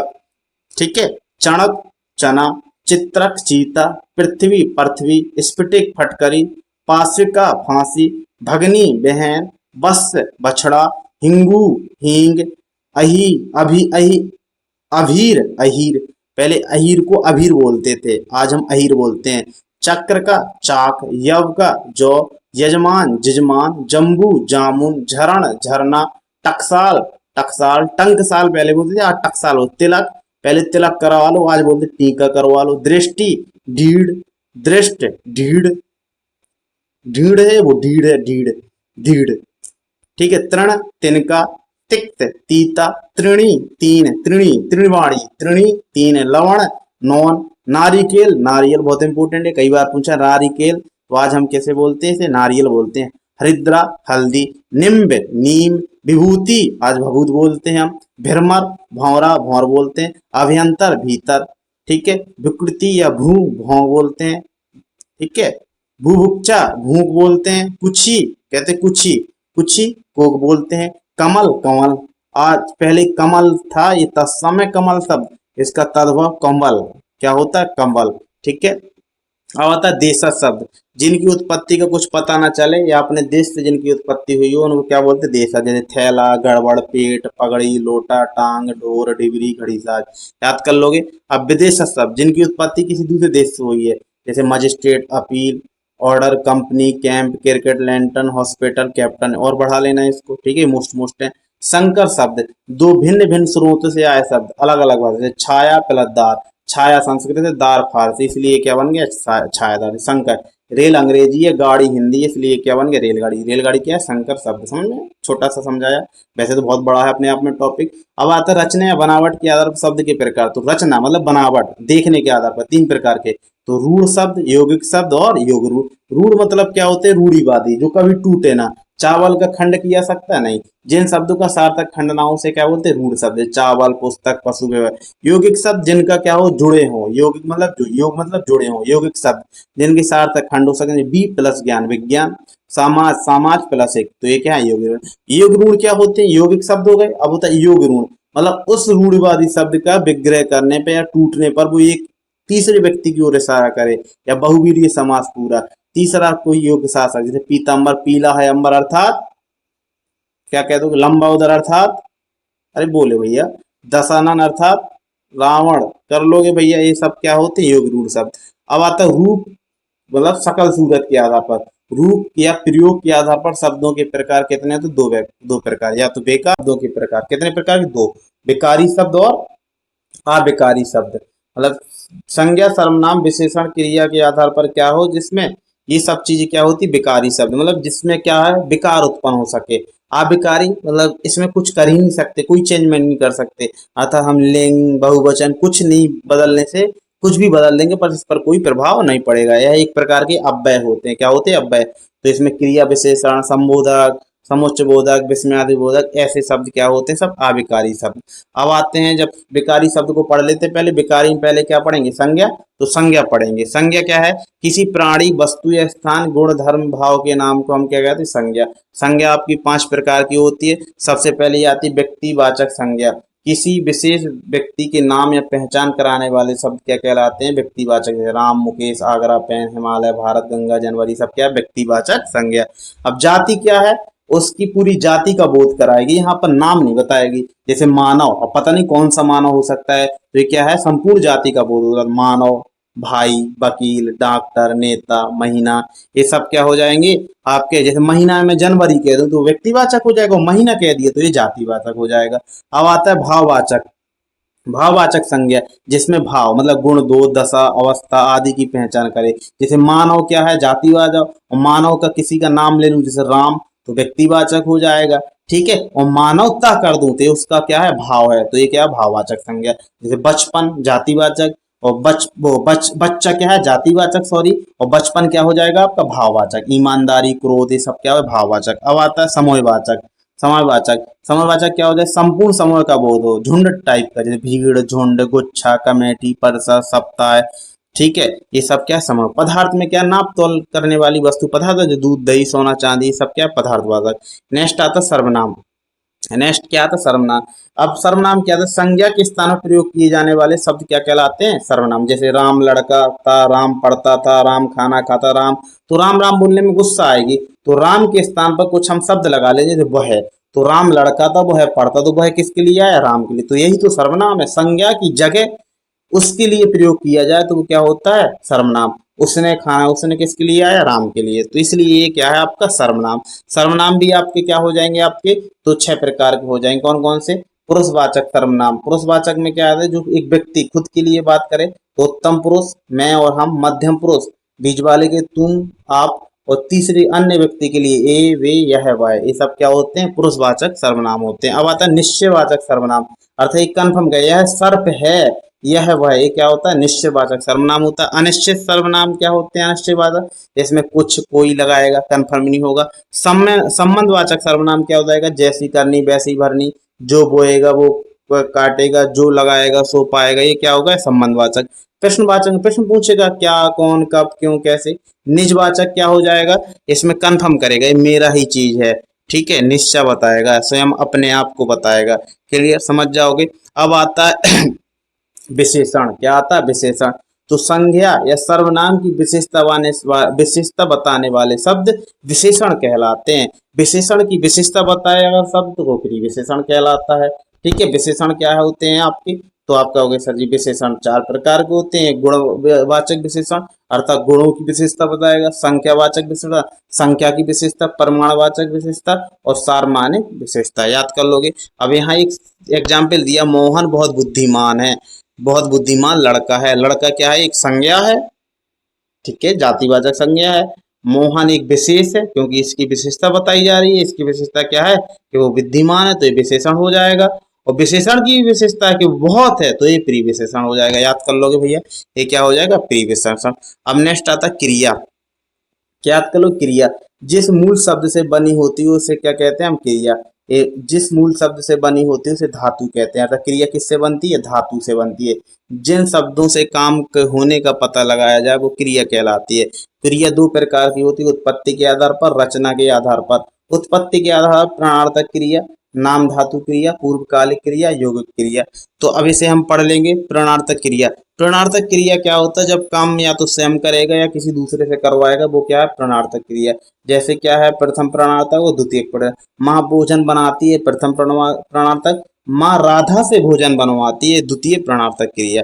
याद कर लोगे। दूसरा आएगा नाम धातु क्रिया। नाम धातु किसी के नाम में कुछ शब्द लगाए या प्रत्यय लगाने पर वो क्या बन जाती, क्रिया। जैसे लाठी एक नाम है तो लठियाना, अपना और क्या है, एक नाम है। ठीक है, तो आना लगा दिए इसमें तो अपनाना। क्लियर, तो ये क्या है, लाठी आना लगा दी तो लठियाना, अपना से अपनाना। अब आते यौगिक क्रिया, 2 क्रिया एक साथ जुड़ी, जैसे हंसना, हंसाना, चलना फिरना, खाना खिलाना, ये सब क्या है, यौगिक क्रिया। पूर्वकालिक क्रिया क्या है, एक क्रिया खत्म होगी दूसरी चालू होगी, तो उसे बोलते पूर्वकालिक। इसमें कर लगा होगा, क्या लगा होगा भैया जी, कर लगा होगा। जैसे राधा नहाकर खाना खाएगी, राधा नहाकर खाना खाएगी, तो जो नहाने की क्रिया है पूर्वकालिक क्रिया है। ठीक है, अब आता अनुकरण क्रिया। एक ऐसी क्रिया जो क्रिया बार बार बार, जैसे फड़फड़ाना, हिलना, घुघराना, ये सब क्या है, अनुकरण। बार बार वही क्रिया अगर रिपीट होना तो क्या होता, अनुकरण क्रिया। याद कर लोगे। अब आता रचना के आधार पर क्रिया कितने प्रकार की थी, 2 क्रिया, 2 प्रकार की, सकर्मक और आकर्मक। रचना के आधार पर क्रिया दो प्रकार की, सकर्मक और आकर्मक। सकर्मक और आकर्मक। सकर्मक का मतलब कर्म के साथ प्रयोग होने वाली क्रिया सकर्मक, और बिना कर्म के साथ प्रयोग होगी वो क्या है, आकर्मक। सकर्मक मतलब कुछ ना कुछ यहाँ होगा, जैसे खेलना, क्या खेलता है भैया, कुछ ना कुछ तो खेला होगा। खाना, क्या खाना, कुछ ना कुछ तो खाना होगा उसको। पीना, गाना, लिखना, सब क्या है, सकर्मक क्रिया। आकर्मक क्रिया क्या होती है, दौड़ना, क्या दौड़ा पता ही नहीं, हंसना, क्या हंसा, रोना, चलना, उड़ना, सोना। अर्थात हम एक ट्रिक दे रहे हैं आपको कि जब भी बाघ को तो उसमें क्या है किसको लगाकर चेक कर लो। अगर कुछ मिल रहा हो, लिखा भली हो या ना लिखा हो, लेकिन मिल रहा हो तो समझ जाओ वो सकर्मक, और नहीं मिल रहा हो तो वो आकर्मक। जैसे राम खेलता है तो क्या खेलता है, तो कुछ ना कुछ तो खेलता होगा, तो ये खेलना कैसी क्रिया हो गई इसमें, सकर्मक। राम सोता है, क्या सोता है, तो ये सोने में कुछ नहीं मिल रहा है ना, तो ये क्या हो जाए, आकर्मक। कर लोगे भैया। अब आता है द्विकर्मक क्रिया, जहां दो कर्म होते हैं। जैसे राम बच्चों को व्याकरण पढ़ाता है। अब इसकी पहचान कैसे पता चलेगी, तो इसके लिए हम क्या करते हैं, क्या और किसको दोनों शब्द लगाएंगे। इसमें कोई एक लग रहा होगा, इसमें दोनों शब्द लग जाएंगे, तो वह क्या है, द्विकर्मक क्रिया है, समझ जाओगे भैया। जैसे व्याकरण किसको पढ़ाता है, तो बच्चों को। क्या पढ़ाता है, व्याकरण, तो दोनों चीजें आई, तो ये क्या है, द्विकर्मक। एक क्रिया भी आपका यहाँ से टॉपिक समाप्त होता है। अब आता है क्रिया की विशेषता बताने वाले शब्द को क्या कहते हैं, क्वेश्चन पॉइंट कुछ भी कह सकते हैं। क्रिया को क्या कहोगे भैया जी, क्रिया की विशेषता बताने वाले शब्द क्या कहलाते हैं, क्रिया विशेषण कहलाते हैं। क्या कहलाते हैं, क्रिया विशेषण। ठीक है, ये पूछ सकता है। अब आता है जिनमें परिवर्तन ना हो उसे क्या कहते हैं, तो अव्यय या आविकारी शब्द कहते हैं। जैसे आज, मैं, और, तथा, बिना, वहाँ, भारे, ऐसा कुछ भी करो, स्त्रीलिंग, बहुवचन, एक वचन, कुछ भी बनाओ, बाटे ज्यों का त्यों रहेंगे। ठीक है, तो इसे अव्यय या आविकारी शब्द कहते हैं। जैसे क्रिया विशेषण वाले शब्द जितने भी होते हैं ये भी क्या होते हैं, आविकारी शब्द। क्रिया विशेषण, जैसे राम तेज दौड़ता है। अब राम तेज दौड़ता है, अब राम को देखो बदलो, सीता तेज दौड़ती है, तो देखो क्रिया भी एक स्त्रीलिंग हो गई, लेकिन तेज पर कोई फर्क नहीं पड़ा। ठीक है, राम बच्चे तेज दौड़ते हैं, बहुवचन की बन गया, फिर भी तेज पर कोई फर्क नहीं पड़ा, इसलिए इसे क्या बोलते हैं, क्रिया विशेषण सब क्या है, अव्यय है। तेज, धीरे धीरे, ये सब क्या है। अब आता संबंध बोधक अव्यय या आविकारी शब्द। जैसे राम और लक्ष्मण बन गए, ऊपर, बिना, भरोसे, और शब्द क्या है यहाँ पर, संबंध बोधक। भर, सहित, नीचे, सब क्या है, संबंध बोधक। अब आता समुच्चय बोधक। ये समुच्चय बोधक किंतु, परंतु, या, इसलिए, क्योंकि, ताकि, ये इन शब्द से जुड़े होंगे, तो ये समुच्चय बोधक है। विस्मयादि बोधक, इसमें चिन्ह लगा हुआ एक्स मिलिट्री वाला, एक पूर्णविराम डंडा, एक बिंदी, समझ में आया। अब आता है निपात, है एक प्रकार के क्या होते हैं, अव्ययी होते हैं, जो किसी शब्द के बाद में लग जाते हैं, किसी शब्द के बाद में लगकर उसका विशेष बल दे देते हैं। ठीक है, जैसे मुझे एक सुंदर खिलौना चाहिए, तो नॉर्मल हो गई, मुझे एक सुंदर सा खिलौना चाहिए, सा शब्द ही तो क्या है आपका, निपात है। ये सा शब्द कुछ हैं, जैसे ही, भी, सा, तो, मा। जैसे मुझे घर जाना है, मुझे घर तो जाना ही है, तो शब्द लग गया, तो ये निपात, मतलब और वाक्य को डीपली कर दे, उसे क्या बोलते हैं, निपात। ठीक है, ये भी टॉपिक आपका क्या हो जाएगा, फिनिश। नेक्स्ट टॉपिक आता है आपका उपसर्ग और प्रत्यय। उपसर्ग मूल शब्द के आगे लगाए जाते वो उपसर्ग, और मूल शब्द के पीछे लगाए जाते वो प्रत्यय। पा से पीछे, आ, ऊ से आगे। ठीक है, जैसे मैं कहूँ सफलता, सफलता, तो फल एक क्या है, मूल शब्द है, सा आगे लगा तो उपसर्ग, ता पीछे लगा तो प्रत्यय, याद रखेगा। ठीक है भैया, कोई दिक्कत। अब अचूक, अचूक एक क्या है, शब्द है, मूल शब्द, इसमें आ लगा दिया तो ये क्या, आ उपसर्ग है। अज्ञान, ज्ञान एक शब्द है, मूल शब्द, तो अज्ञान लगा। कर्मण क्या है, एक शब्द है, अति लगा दिया, अतिरिक्त लगा दिया। उत्कृष्ट, उत क्या है, ये उपसर्ग है, याद रख लेगा ना। जैसे जवानी, जवा, जवान होता है, सॉरी, जवान एक क्या है, मूल शब्द है, इसमें क्या लगा है, बड़ी ई की मात्रा, जवानी। अमरता, तो अमर एक शब्द होता है, बड़ा ता, इसमें क्या लगा, प्रत्यय। वैज्ञानिक, विज्ञान एक शब्द होता है, एक क्या लगा है इसमें, प्रत्यय। निकाल लेना, मूल शब्द निकाल लोगे, बाकी सब बचा तो उपसर्ग या प्रत्यय होगा। ठीक है, ये भी टॉपिक फिनिश हो गया। आगे आता है वाच्य। कौन सा टॉपिक आता है, वाच्य। वाच्य क्या होता है, वाक्य की प्रधानता को बताता है कि वाक्य कौन सा है, कर्तवाच्य है, कर्मवाच्य है या भाववाच्य है। कर्तवाच्य क्या होता है, यहाँ कर्ता प्रधान वाक्य होगा, अर्थात कर्ता को बदलने पर क्रिया बदलेगी, और इसमें ट्रिक कौन शब्द लगाने पर कुछ मिल जाएगा। जैसे राहुल पढ़ता है, कौन पढ़ता है, तो ये राहुल पढ़ता है। ठीक है, और क्या है, कर्तवाच्य क्या होगा, तो कर्म को बदलने पर क्रिया बदलेगी, तो एक कर्मवाच्य हो जाएगा, अर्थात कर्ता के बाद के, द्वारा, को या से, इसके लिए ये शब्द मिलेंगे तो क्या हो जाएगा, कर्तवाच्य। राहुल के द्वारा पढ़ा जाता है, क्या शब्द लगाने पर कुछ ना कुछ मिलेगा। भाववाचक ए हमेशा नकारात्मक गलत बात बोलेगा, नहीं शब्द वाली बोलेगी, नेगेटिव बात बोलेगा। ठीक है, ना कर्ता होता ना कर्म पर किसी भी प्रभाव नहीं पड़ता इससे। ठीक है, क्रिया पर कोई अफेक्ट ना पड़े और नहीं शब्द लगा होता ज्यादातर। क्लियर नहीं क्या था? जैसे इसको क्या बोलेगा, राहुल पढ़ता है, तो यहाँ क्या होगा, राहुल के द्वारा पढ़ा जाता है, और यहाँ क्या हो, राहुल से पढ़ा नहीं जाता, राहुल से पढ़ा नहीं जाता, राहुल से चला नहीं जाता, राहुल से। यहाँ से शब्द भी बहुत आता है, क्या आएगा, से शब्द ज्यादा आता है, से, राहुल से। ठीक है, कर लोगे, बात छू गए। अब आता वाक्य। वाक्य नेक्स्ट टॉपिक है था वाक्य। तो वाक्य दो प्रकार के, रचना के आधार पर और अर्थ के आधार पर। रचना के आधार पर दो प्रकार के, सरल वाक्य, संयुक्त वाक्य और मिश्रित।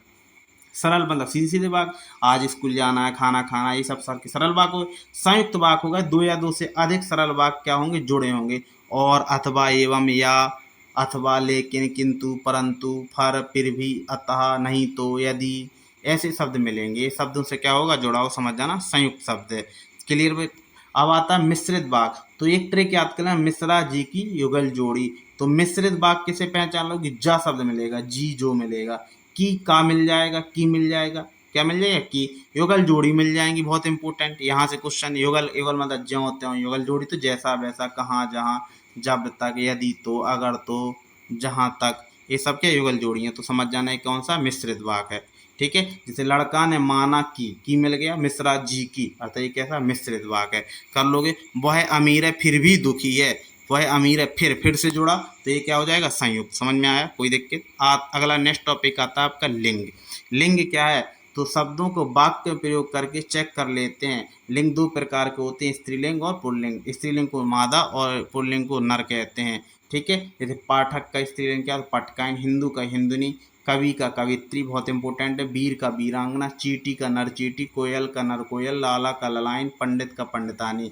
ठीक है, जब बेटा क्या हो, आपको कोई अलग मिले तो उसमें चीटी नर चीटी लगा देते हैं। जैसे चीटी का चीटा मत कर देना, चीटा एक अलग प्रजाति है। जैसे कोयल आ जाता है तो कोयल का लोग बाग क्या कौवा लगा देते हैं, गलत है।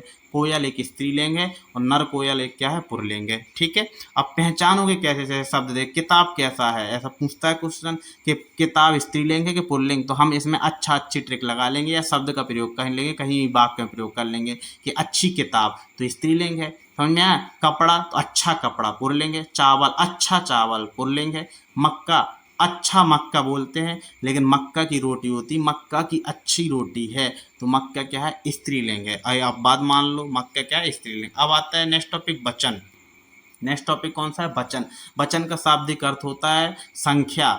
ठीक है, क्या क्या करना, संख्या, अर्थात संख्या क्या है, वचन, एक वचन और बहुवचन। अर्थात लड़का क्या है, एक वचन, और लड़के क्या है आपका बहुवचन। नदी क्या है, एक वचन, नदियाँ क्या है, बहुवचन। घोड़ा क्या है, एक वचन, घोड़े क्या है, बहुवचन। मेज क्या है, एक वचन, मेजे क्या है, बहुवचन। ठीक है, ये इंपॉर्टेंट है, बना लोगे, सिंपल शिशु प्रथम से पढ़ते आए हो यार। कुछ शब्द हमेशा बहुवचन में प्रयोग होते हैं, मोस्ट इंपोर्टेंट, ये जरूर सुन के जाना, पढ़ के जाना कि वहाँ से क्वेश्चन आएगा। कुछ शब्द हमेशा बहुवचन में आए, जैसे आंसू, आंसू आ गए, आंसू आ गया नहीं, आंसू आ गए बहुवचन है। बाल आ गए, तो बाल, प्रजा, हस्ताक्षर, आशीर्वाद, रोम, होश, पैजामा, दर्शन, प्राण, लोक, समाचार, अच्छा, दर्शक, ये सब क्या है आपको कोई सर जी, सब के सब बहुवचन में ही प्रयोग होते हैं। ठीक है, अब कुछ शब्द हमेशा एक वचन होते हैं, इनका बहुवचन कभी बनाया नहीं जा सकता। जैसे तरल पदार्थ, हवा, वर्षा, पानी, जल, दूध, आग, सामान, सामग्री, सोना, भाव, गुस्सा, क्रोध, क्षमा, प्रेम, छाया, प्यार, छाया, ये सब क्या है, एक वचन है। एक शब्द और लिख लेने यहाँ, योद्धा, बहुत इंपॉर्टेंट है, कई बार पुलिस में आया है। योद्धा भी क्या है, एक वचन है, से बहुवचन नहीं बनाया जा सकता। क्लियर। अब आता है एक वचन से बहुवचन कैसे बनता है, तो बड़ा हो वो ए अड़ी की मात्रा हो जाएगी, लड़का, लड़के, गधा, गधे, आहो तो बिंदी हो जाती, चांद बिंदी, चादर, चादरें, कमल, कमलें, और बड़ा या हो तो बस चांद बिंदी, चिड़िया, चिड़िया, लुटियाँ, लुटियाँ, छुटी या बड़ी हो तो छुटी ही यहाँ हो जाता है। नीति, नीतियाँ, नदी, नदियाँ, बहू, बहुएं, कथा, कथाएं, साधु, साधुओं। ठीक है, ये बहुवचन बना लोगे। अब नेक्स्ट टॉपिक आता कारक। कौन सा टॉपिक आता, कारक। इसी को परसक भी बोलते हैं। कुल कारक 8 हैं, केशरीलाल वाजपेयी के अनुसार कुल कारक कितने हैं, 8 हैं। समझ में आया। कारक, कारक कैसे याद कर लेंगे, तो कर्ता ने कर्म को, ये विभक्ति याद कर लो, कर्ता ने कर्म को करण से संप्रदान के लिए, अपादान से, काकी के संबंध, काकी के अधिकरण में पर किया, याद कर लोगे संबोधन हे हाय अरे, ठीक है। तो जैसे कैसे याद, ये अगर ये याद होंगे तो आराम से बन जाएंगे। एक बार फिर से कर्ता ने कर्म को करण से संप्रदान के लिए अपादान से संबंध काकी के अधिकरण में पर किया संबोधन हे हाय। अब यहाँ दो से मिल रही है से, इस साधारण से के लिए अपादान अलग होने या तुलना के लिए किसका प्रयोग करते हैं, अपादान कारण का। समझ में आया, अपादान जैसे से, जैसे शिक्षक ने पाठ पढ़ाया तो ने शब्द किस में आता है, कर्ता वाले, तो ये क्या है, कर्ता कारक। मेरे भाई के लिए किस में आता है, संप्रदान के लिए, तो संप्रदान कारक। लव उसका भाई का किसके लिए आता है, तो संबंध कारक के लिए। याद कर, पेड़ से पत्ते गिरे, क्या कर लोगे, पेड़ से पत्ते गिरे तो अलग हुए ना से, तो अब यहाँ पर से कौन सा आएगा आप कहोगे, तो अपादान कारक आया, कौन सा, अपादान, कर लोगे, बहुत सिंपल है। अब आता है नेक्स्ट टॉपिक, काल या टेंस। समय का बोध होता है उसे हम क्या कहते हैं, काल। काल किसके लिए प्रयोग करते हैं, समय का बोध कराने के लिए। जैसे वर्तमान काल, भूतकाल, भविष्यकाल। वर्तमान काल कितने प्रकार के, 5 प्रकार के, ठीक है। भूतकाल 6 प्रकार, भविष्य में 3। वर्तमान में 5, भूत में 6, भविष्य में 3। वर्तमान मतलब सामान्य वर्तमान का प्रेजेंट इंडेफिनिट, ता है, ती है, ते है, ते है। राम पढ़ता है, वह कलकत्ता जाता है। भूतकाल पास्ट इंडेफिनिट, ता था, ती थे, ते थे, या बड़ा बड़ी, ठीक है। लड़का आया है, राम घर जाता था। सामान्य भविष्य में गा है, गी है, गे है, मैं पढ़ूंगा, अध्यापक पाठ पढ़ाएंगे, सब हो जाएगा सामान्य भविष्य। ये सिंपल है, तीनों बहुत इंपॉर्टेंट है और सिंपल भी बन जाएगा। अब यहाँ से बात आती है कि अपूर्ण कौन से, तो हम कहेंगे अपूर्ण वर्तमान, मतलब जो कंटिन्यू चल रहा है, और कंटिन्यू के लिए क्या है, रहा, रही, रही। तो प्रेजेंट में क्या है, अपूर्ण वर्तमान, मतलब चल रहा है, तो वो है घर जा रहा है, रही जैसे लता गा रही है, तो अपूर्ण है ना, ये पूर्ण कहाँ हुआ, अपूर्ण। भूतकाल भी ऐसे पानी भर रहा था, इसमें था आ जाएगा। भविष्य में अपूर्ण की कोई बात ही नहीं होती है। अब यहाँ क्या हो जाएगा, अब इसके बाद पूर्ण वर्तमान काल, तो रहा भर हटा दोगे तो क्या हो जाएगा, लता गाई है, ठीक है, या है, ही है, तो ये क्या, पूर्ण वर्तमान। और पूर्ण वर्तमान को ही असन्न भूतकाल कहते हैं, सेम होते हैं ये दोनों, ए और ये, ठीक है। तो पूर्ण वर्तमान अभी हुआ है, पूरा हुआ है, लड़के ने पुस्तक पढ़ी है, और यही असन्न भूतकाल में है, ठीक है। गाड़ी आई है, लड़के ने पुस्तक पढ़ी, तो एक दोनों एक दूसरे हैं, असन्न भूतकाल और पूर्ण वर्तमान काल, ये सेम है। अब आता पूर्ण भूतकाल, तो इसमें भी राह हटा देंगे, लड़के ने पुस्तक पढ़ी थी, ठीक है।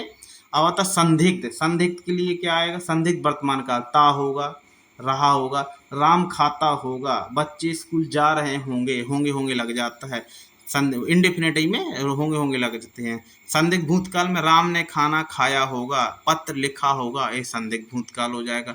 संभाव वर्तमान में क्या होगा, आज की संभावना की जाएगी, अंत में हो सकता, पढ़ता हो, वह आया हो। आसन्न भूतकाल में वही है, गाड़ी आई हो, एवं पत्र लिखा हो। संभाव भविष्यकाल में शायद ही लगा होता, शायद, कदाचित, हो सकता है, ये शब्द मिलेंगे, समझ जाना, संभाव भविष्यकाल है।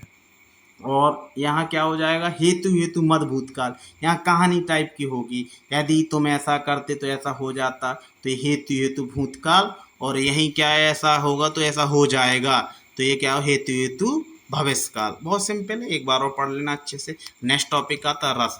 रस का शाब्दिक अर्थ होता है आनंद, आनंद लेना, आनंद, अर्थात रस स्पेशल 4 भागों को निर्भर करता है। विभाव, विभाव मतलब जिस कारण से स्थायी भाव जन्म लेते हैं उसे विभाव बोलते हैं। विभाव 2 प्रकार के होते हैं, आलम्बन, उद्दीपन। आलम्बन व्यक्ति होता है, ठीक है। उद्दीपक क्या होती हैं, क्रियाएं होती हैं। अब अनुभव, अनुभव क्या आता है, व्यक्ति के मन में जो क्रियाएं उत्पन्न होती हैं उसे अनुभव कहते हैं। परिवर्तन, रोने लगना, हंसने लगना। संचारी भाव थोड़े समय के लिए उत्पन्न होते हैं, कुल 33 संख्या होती है। और स्थायी भाव हमेशा के लिए बने रहते हैं। स्थायी भाव की संख्या कुल कितनी होती है, 9 होती है, ठीक है। कुल रस कितने होते हैं, भरत मुनि ने कितने रस माने, 8, समझ में आएगा। और वर्तमान में कुल कितने, 11 रस है, ठीक है। जैसे श्रृंगार रस का स्थायी भाव पूछ लेता है, पहला रस कौन सा, श्रृंगार, रति या प्रेम, प्रेम। स्थायी भाव क्या हो जाएगा इसका, रति या प्रेम। हास रस का स्थायी, यहाँ से स्थायी भाव से पूछ लेता है तो हास। करुण रस का स्थायी भाव शोक। रौद्र रस का स्थायी भाव क्रोध। वीर रस का उत्साह। भयानक रस का भय। भीप्स रस का घृणा या जुगुप्सा। अद्भुत रस का आश्चर्य या विस्मय। शांत रस का निर्वेद वैराग। सदा सत्य बोली जाएंगी इसमें बात है। शांत रस को भरत मुनि रस नहीं माना, लेकिन एक क्या होता है, भरत मुनि ने क्या नहीं माना, शांत रस को, भरत मुनि ने शांत रस को रस नहीं माना, ठीक है भाई। किसने नहीं माना, भरत मुनि ने। लेकिन एक क्वेश्चन यहाँ बढ़ा लो आप लोग, क्या बढ़ा लोगे, शांत रस को रस किसने माना, तो वो क्या है, तो हम कह देंगे आचार, उद्भट, बहुत इंपॉर्टेंट है। शांत रस को रस किसने माना? तो आचार्य उद्भट, आचार्य उद्भट। इस भाई साहब ने क्या माना था? शांत रस को भी रस माना। समझ में आया? तो इस प्रकार से भरत मुनि ने कितने रस माने? 8। कुल रस कितने? 9। वर्तमान में कुल रस कितने? 11। क्यों? क्योंकि श्रृंगार रस, इससे श्रृंगार रस से 2 रस और निकले। जो माता से अगर प्रेम करे तो वात्सल रस, और ईश्वर से प्रेम करे तो भक्ति रस। वात्सल रस का स्थायी है वात्सल रति और भागवत रति। समझ में आया? इसमें इसकी पहचान कैसे करोगे? वात्सल रस में पन पन लगा होगा, और भक्ति के लिए क्या? भगवान से प्रीति लगा होगा। समझ में आया? क्लियर? इनकी स्थायी भाव से पता चल जाता है। जैसे एक और अजगर ही लागे, मतलब एक और अजगर और एक और मृगराज, मतलब एक और शेर। तो दोनों ओर शेर है तो बेटा क्या है? डर लगेगा, भयानक लगेगा, भय है ना, तो ये क्या है? भयानक रस। समझ में आया? और सके मुझसे कहकर गाते, अर्थात संयोग वाली बात है या वियोग वाली बात है तो श्रृंगार रस हो जाएगा। क्लियर? बहुत सिंपल है। आगे चलते हैं। छंद, नेक्स्ट टॉपिक क्या था? छंद। छंद छद धातु से बना है जिसका अर्थ होता है खुश करना। छंद छद धातु से बना है जिसका अर्थ क्या है? जिसका अर्थ है खुश करना। सर्वप्रथम उल्लेख ऋग्वेद में इसका मिलता है। सर्वप्रथम उल्लेख कहाँ मिलता है? ऋग्वेद में। छंद कितने प्रकार के आपके?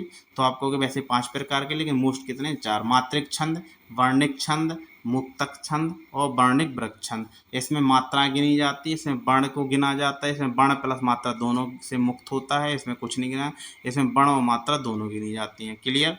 अब आता छंद के अंग कितने होते हैं? तो छंद इतने अंगों से मिलकर बनता है। एक तो चरण होता है, उसमें पद होते हैं, फिर पंक्ति होती, फिर वर्ण या मात्रा होते हैं, क्रम या संख्या होती, फिर गण होते हैं, फिर गति या लय होती है, फिर यति या विराम होते हैं, फिर तुक होते हैं। तो ये इंपॉर्टेंट पॉइंट है, पूछा गया है कि कौमा को हम क्या बोलते हैं? यति बोलते। क्या बोलते हैं? यति।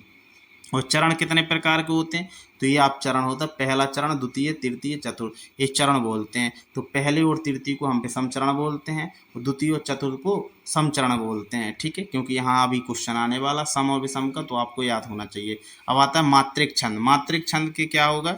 मात्रिक छंद आप कह दोगे, इस मात्रिक छंद में पहला आता है सममात्रिक छंद, जिसकी सभी चरणों की मात्रा समान हो। अर्धसम, अगला आता है अर्धसम मात्रिक, जिसमें विषम चरण की मात्रा समान होगी लेकिन सम की चरण, मतलब इसकी इसकी समान और इसकी समान और इसकी। समझ में आया? इसे बोलते अर्धसम मात्रिक। और विषम मात्रिक में चारों चरणों की मात्रा विषम होंगी, कोई समान नहीं होंगी। ठीक है? तो सम मात्रिक छंद में कौन कौन से आते हैं? इंपॉर्टेंट पूछा जाता है। तो चौपाई, चौपाई मतलब 4 पाई। 4 पाई का स्क्वायर करेंगे या 4 का गुणा करेंगे, 4 में चच्चों की 16, 16 मात्राएं होती प्रत्येक पंक्ति में। रोला, रो लो भाई, रो लो मत। गाँव में छोटे बच्चों के भाई चुमक जाओ, चुमक चुमक, सॉरी ये बुंदेली लैंग्वेज है, नहीं आएगी समझ में, आ जाएगी तो अच्छी बात है। ठीक है? चुप कराते हैं, चुप कराते हैं ना रोने को, तो रोला। चुप से 24, चुप से 24, 24 24 मात्रा। गीत का, गीत बेटा ऐसे गाओ कि छप जाए, या गीत छपे रहते हैं ना, छपे से 26। गीत का क्या? और हरि के अगर गीत हो जाए तो अड़ जाओ, अड़ से 28 28 28। और बीर आला तो एक ही 30 था, एक ही 30 मार का था, एक ही 30 मार का था, 31। बीर आला में कितनी होती? 31 31 मात्रा, याद रहोगे। अर्थ अब आता है अर्ध सम्मात्रिक। अर्ध सम्मात्रिक, इसमें क्या होता है? विषम चरण में 13 13 मात्रिक। अब ट्रिक क्या है? दूल्हा 13, दूल्हा 13 11 से टीका। शादी होती है आपके दोस्त की, तो आप बोलते दूल्हा 13 11 से टेगा, तो पहले 13 13 मात्रा क्या करो, क्या बोलोगे? दूल्हा 13 11 सट्टी का, तो पहले 13 11 मात्रा, फिर से 13 11 मात्रा, याद कर लोगे। ये सब क्या होता है? दोहा। और दूल्हा का उल्टा क्या होता है? श्वासा। श्वासा को हम क्या बोलते हैं? सोटा। सोटा में 11 13 हो जाएंगे, क्या हो जाएंगे? 11 13, याद कर लोगे। अब आता बरबे। बरबे में कैसे मात्रा को पता चलोगे, याद कैसे लोगे? तो एक आग होती, कहते अगर आग जलानी है तो बुंदेलखंड में बोलते बरे। तो बरे तो बरे, बरसात में बरे, तब तो देखें बरसात मतलब बरसात के मौसम में। बरे तो बरे, बरसात में बरे, तो 12 7 मात्रा है, 12 7। ठीक है? पहले में 12, दूसरे में 7, फिर तीसरे में 12, चौथे में 7, बरसात हो गया। उल्लाला, उल्लालू पन है 13, पन है 13, पन से 15, 13 से 13। उल्लाला में कितनी? 15 और 13। ठीक है? विषम मात्रिक चरण में क्या होता है? कुंडलिया। कुंडली दिखाने से डर लगता है, डर से रा से रोला, डा से दोहा, दोहा और रोला के मिला दें तो कुंडली बन जाता है। और छप छप पानी गिरता है मानो आरओ का पानी हो। छप छप पानी मतलब आरओ का पानी। ओ से उल्लाला, आर से रोला, तो उल्लाला और रोला मिला दें तो वो छप्पे बन जाता है, याद कर लेना। ठीक है? कोई दिक्कत? अब आता है मात्राएं लगाना। तो सबको पता है छोटा में एक मात्रा, छुटी में, छुटी की मात्रा में एक मात्रा, छुटू में भी एक, ऋषि में एक, चांदनी में भी एक, बाकी में सब क्या हो जाएंगे, दो मात्रा। क्लियर। और यदि कोई आधा अक्षर आता है तो उस मात्रा का क्या कोई फर्क पड़ता है, बिल्कुल नहीं पड़ता। बीच में आए तो फर्क पड़ता है, और आगे आए तो फर्क नहीं पड़ता। ठीक है भाई। अब नेक्स्ट आता है, आगे चलते हैं। ठीक है। आगे राम कथा सुंदर करतारी, इसमें मात्रा लगा के पता कर सकते हैं। राम में दो मात्रा, एक एक दो, ठीक है, दो एक एक। क्लियर। यहाँ सुंदर में एक आना चाहिए, ना कि एक यहाँ दो कर देना। ठीक है, एक ही बात है। 16 मात्रा हो गई कुल, गिन लो कितना आएंगे, 16। 16 16 कितने में होती है, चौपाई में। क्लियर। अब वर्णिक छंद अगर कहे तो वर्णों के समूह को गण कहा जाता है, और कुल 8 गण होते हैं। एक ट्रेक या माता, राज, भान, सलगा। या माता, या से ले लोगे तो या से यगण, मगण, तगण, रगण, जगण, यमण। या में क्या होगा, एक, माँ में क्या है, दो, ता में क्या है, दो। तो इसलिए क्या होगी, यगण की कितनी हो गई, एक, दो और दो, कितनी हो जाएंगी भैया, 5 मात्रा। इस प्रकार से निकाल लोगे, और खास ज्यादा नहीं है, मात्रिक छंद ज्यादा पूछा जाएगा। नेक्स्ट टॉपिक आता है अलंकार। नेक्स्ट टॉपिक कौन सा था, अलंकार।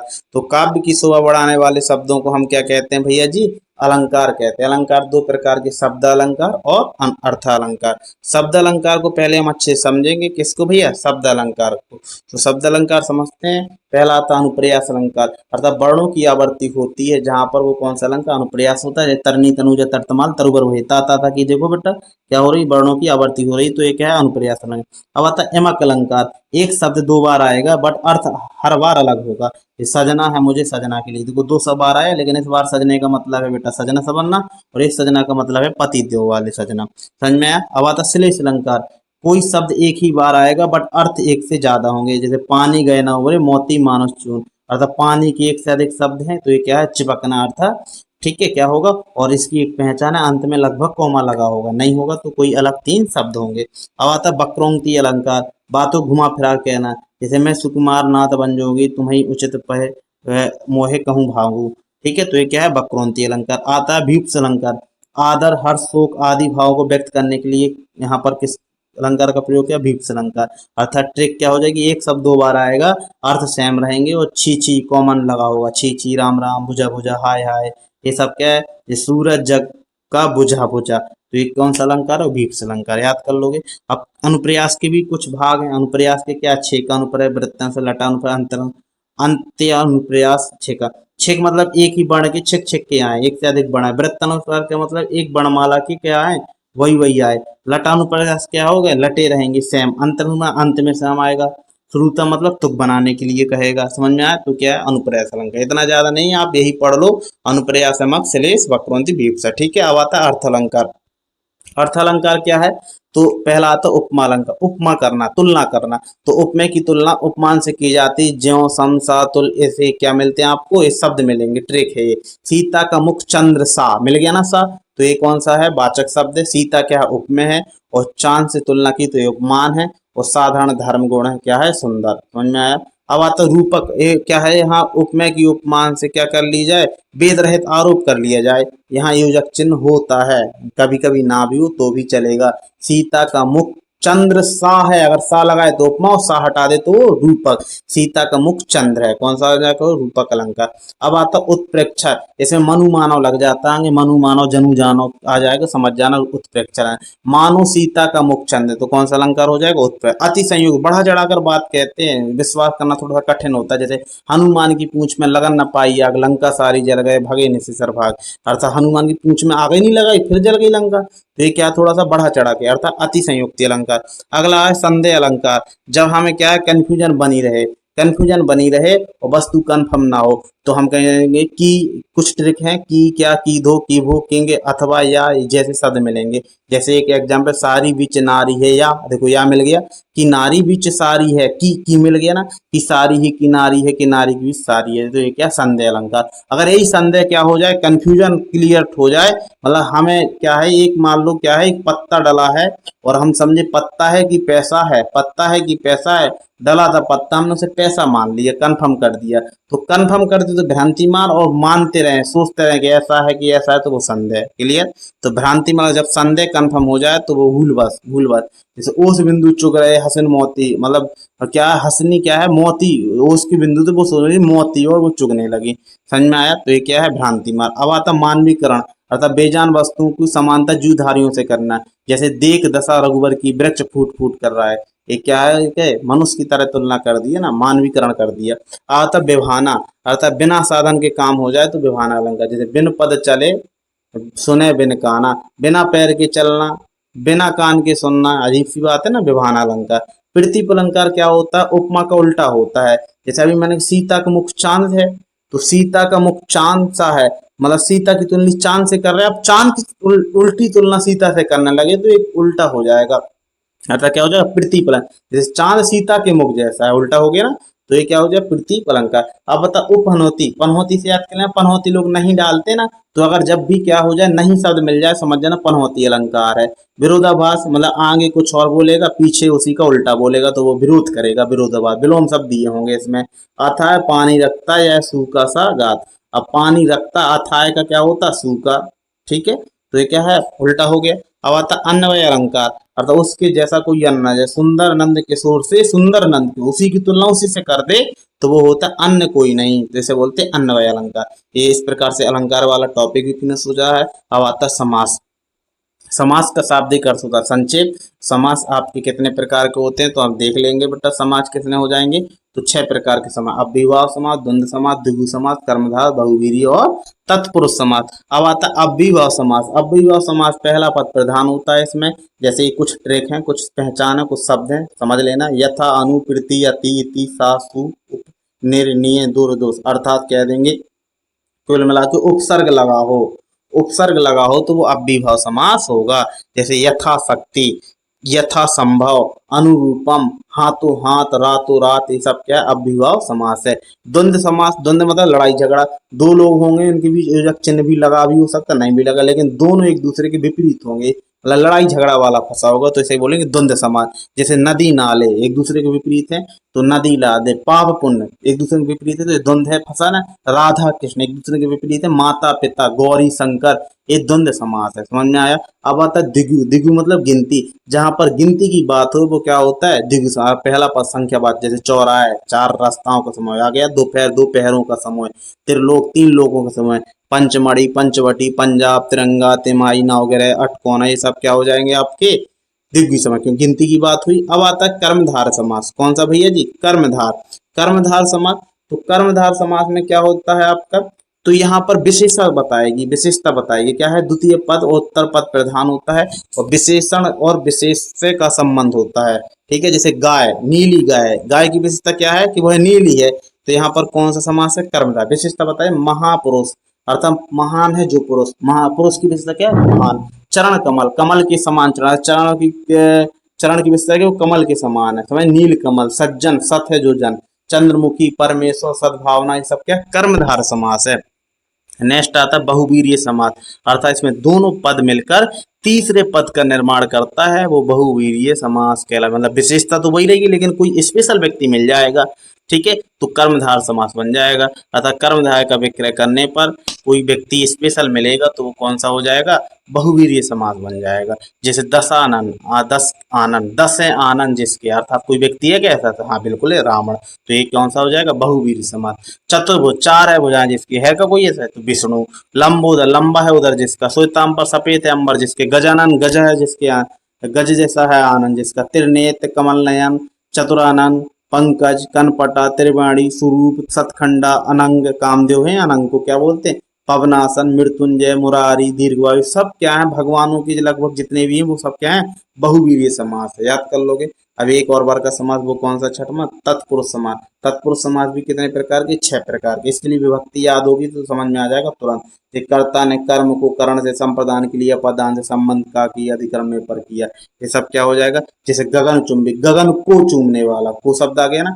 गोबर गणेश, गोबर के गणेश, गोबर से बने गणेश। ठीक है, अब आता गोबर के गणेश नहीं आएगा, गोबर से बने गणेश। हथकड़ी, हाथ के लिए कड़ी। गौशाला, गौ के लिए शाला। रसोई घर, रसोई के लिए घर। सत्याग्रह, सत्य के लिए आग्रह। तो ये सब क्या होगा, संप्रदान। अपादान के लिए क्या हो जाएगा, तो धन से हीन, धन से अलग हो गया। जन्मांग, जन्म से अंधा। बुद्धिहीन, बुद्धि से हीन हो गया। तो ये क्या, अपादान, अलग होने के भाव में। काकी, राज दरबार, राजा का दरबार। बैलगाड़ी, बैलों की गाड़ी। तो ये क्या, संबंध का शब्द की के मिला ना। आप बीती, आप पर बीती। आप बीती मतलब आप पर बीती, तो मैं पर आ गया, तो ये क्या है, अधिकरण। स्नेह मगन, स्नेह में मगन, तो मैं आ गया ना, तो ये अधिकरण। बहुत सिंपल है, इसको एक बार याद कर लोगे आराम से बन जाएगा। ठीक है। यदि कोई वस्तु कुछ समय के लिए अलग हो, कुछ समय के लिए अलग हो, तो वो कौन सा हो जाएगा बेटा, आपका कुछ समय के लिए करण तत्पुरुष, और हमेशा के लिए हो जाए तो अपादान। ठीक है, लिख लेना यहाँ पर। नेक्स्ट टॉपिक आता है संधि। दो वर्णों के मेल को हम संधि कहते हैं। क्या कहते हैं भैया, दो वर्णों के मेल को हम संधि कहते हैं।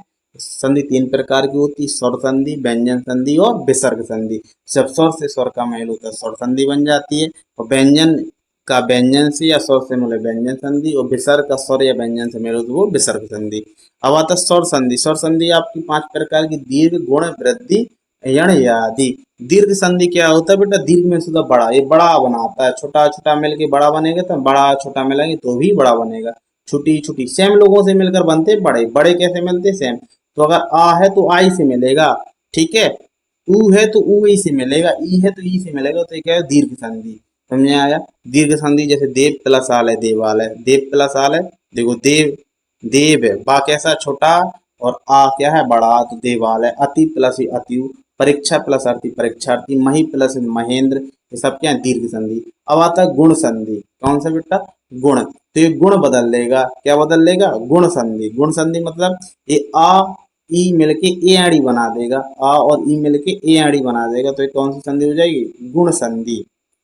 ठीक है, कौन सी हो जाएगी, गुण संधि। कौन सी, गुण। और वृद्धि संधि क्या हो जाएगी, एक मात्रा बढ़ जाएगी, आ और आ ए बन जाएगा, आ और ओ आ बन जाएगा। वृद्धि। यण संधि, ई का या, यण व आदि में चेंज होते हैं, मिलते नहीं। ई का या हो जाएगा, ऊ का वाह हो जाएगा। ठीक है, और या आदि में ए आए ओ आओ ओ आओ। समझ में आया। जैसे नर प्लस इंद्र, आ और ई मिलके ए बन गया, किसका है, आ और ई मिलके, एक गुण संधि का उदाहरण है। आ और ए मिलके क्या बन गया, नरेंद्र। नर प्लस नरेंद्र। समझे? महा, आ और ई मिलके ए बन गया, महेंद्र। नर प्लस ई नरेश, ये सब क्या है, गुण संधि है। ठीक है। अब यण याद और सीख लो। यण क्या है, बदल जाता है। ना में छुट्टी की मात्रा है, ना निकालेंगे तो ये ना निकल आएगा, इसमें छुट्टी की मात्रा, छुट्टी बदल जाती, मिलती नहीं है, तो यहाँ बताएगी न्यून है, क्या हो जाएगा, न्यून। नी प्लस यू न्यून। सु प्लस स्वच्छ। प्रति प्लस प्रत्येक। अनु प्लस अन्वेषणा। ने प्लस नयन। ने प्लस नेयक। पो प्लस अनपवन, और पाव आ जाए तो पावन। याद कर लोगे, कोई दिक्कत, मतलब आगे का अक्षर बदलता है और पीछे से मात्रा लगती है उसकी। समझ में आया। जैसे देखो, ई बदल गया ऊ में, तो ई तो बदल गया यार ई में, और ऊ की बड़ी ऊ की मात्रा लग गई। जैसे सु, छोटा ऊ है, छोटा ऊ बदलता है किस में, तो वाह में, उगा किस में बदलेगा, वाह में। लेकिन आ कैसा है, छोटा, तो आधा वाह रहेगा, स्वच्छ। समझ में आया। अब प्रति, ता में कैसी मात्रा, छुट्टी, छुट्टी किससे मिलेगा, ए आड़ी से। ई तो बदलती है, ई किससे बदलेगा, ए में, और त्रा आधा रहेगा, प्रत्येक, वही ए आड़ी की एक मात्रा लग जाएगी, प्रत्येक। समझ में आया। प्रति प्लस एक, समझ जाओगे भाई, अच्छे से देख लो एक दो बार वीडियो और क्लियर हो जाएगा। नेक्स्ट आता है व्यंजन संधि। कौन सी, व्यंजन, व्यंजन संधि। ये थोड़ा सा क्या है, सीधे से याद कर लो तो बहुत बढ़िया, वरना कुछ रूल है। यदि ता के बाद जा चट डल आए तो वह वर्ण आधा हो जाता है। जा चट डल आए तो वह वर्ण आधा हो जाता है। कैसे, जैसे सत प्लस चरित, ता के बाद बेटा क्या आया, क्या जा चट डल में से है, बिल्कुल आपको कुछ चा आया तो वो क्या होगा, आधा हो जाएगा, तो सच्चरित। समझ में आया। उत प्लस जन, ता के बाद जा आया, जा चट डल में, तो उज्जैन। उत प्लस डयन, उड्डयन। उत, ता के बाद आया, उतलास। उत प्लस चरण, उच्चारण। सत प्लस जन, सज्जन। उत प्लस छिन, उच्छिन। जगत प्लस नाथ, जगन्नाथ। ठीक है, क्या हो जाता है, आधा हो जाता है। ये पहला रूल कहता है। दूसरा रूल क्या कहता है, कच्चा, क्या कहोगे बेटा, कच्चा टमाटर तलकर पकाओ। अच्छा, कच्चा टप्पा, अच्छा कच्चा टमाटर तलकर पकाओ, नाक से खाएंगे तो वो नाक ही में घुस जाएगा। और नाक मतलब अनुनासिक वर्ण में खुद के अनुनासिक में बदल जाता है। अनुनासिक जानते हो, आपने स्पर्श व्यंजन सीखे, कावर खावर ऐसे करके, तो अनुनासिक जो लास्ट वाला पांचवा वर्ण होता है, ये क्या होता है, अनुनासिक, तो ये खुद के अनुनासिक में बदल जाता है। क्लियर। जैसे क्या आ जाएगा, बा के प्लस माए, का किसमें का किससे मिल रहा है, का के बाद क्या आ जाए, कच्चा टमाटर के बाद माँ मच्छी क्या होता है, अनुनासिक। अनुनासिक अब देख लो भैया कि जैसे का खा घा घा ञ, ऐसे ये पांचवा वर्ड। ठीक है, चा छा झा झा ञ, ऐसे। तो ठीक है, तो ये क्या है, का ञ क्या होगा, का अनुनासिक व्यंजन क्या हो, का कबूतर का, खा खरगोश का, गा गमली का, घा घड़ी का, ञ वाला, इसमें बदलेगा ये खुद के। ठीक है, तो का खुद में बदलेगा तो क्या होगा, बाढ़मय। समझ में आया। सट प्लस मुख सणमुख, उत प्लस नति उन्नति, उत प्लस नया उन्मय, सत प्लस मार्ग सन्मार्ग, उत प्लस मूलन उन्मूलन, अप प्लस मय अमय। याद कर लोगे, बहुत सिंपल सा है, एक बार रूल देख के बढ़िया से बना लेना। अब आता तीसरा रूल, माँ के बाद यदि यार अलावा या कुछ भी आ जाए, क्या आ जाए, माँ के बाद यार अलावा कुछ भी आ जाए तो क्या कहोगे आप, तो वो किसमें बिंदी में बदल जाता है। सम प्लस विधान संविधान, सम प्लस एक संयोग, सम प्लस व संवाद, सम प्लस संरक्षक, सम प्लस वन सम्मान, सम प्लस एम संयम, सम प्लस संलग्न, सम प्लस आर संवाद। याद कर लेना। और ता के बाद हाय तो आधे धा में बदल जाए, उत प्लस हर उद्धार, उत प्लस हरण उद्धरण, उत प्लस हरित उद्धरित। समझ में आया? उत उद प्लस कट।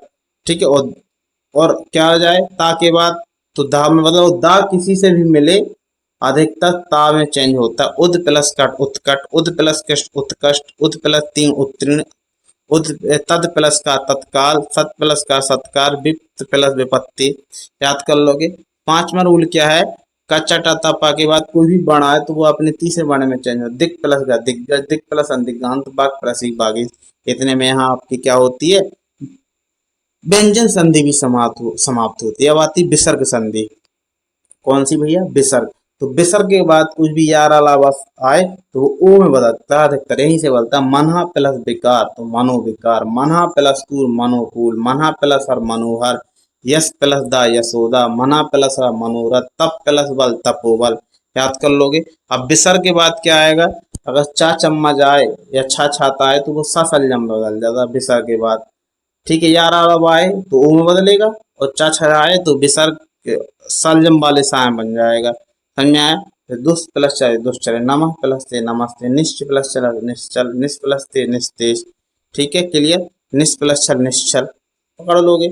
अब क्या है, ई ऊ के बाद कोई विसर्ग आए और फिर स्वर आए तो वो रा में चेंज हो जाता है। जैसे आसी प्लस व आशीर्वाद, दू प्लस जन दुर्जन, दू प्लस रा दुर्गा, नी प्लस रा नीरस, नी प्लस रोग निरोग, दू प्लस रा दूराश।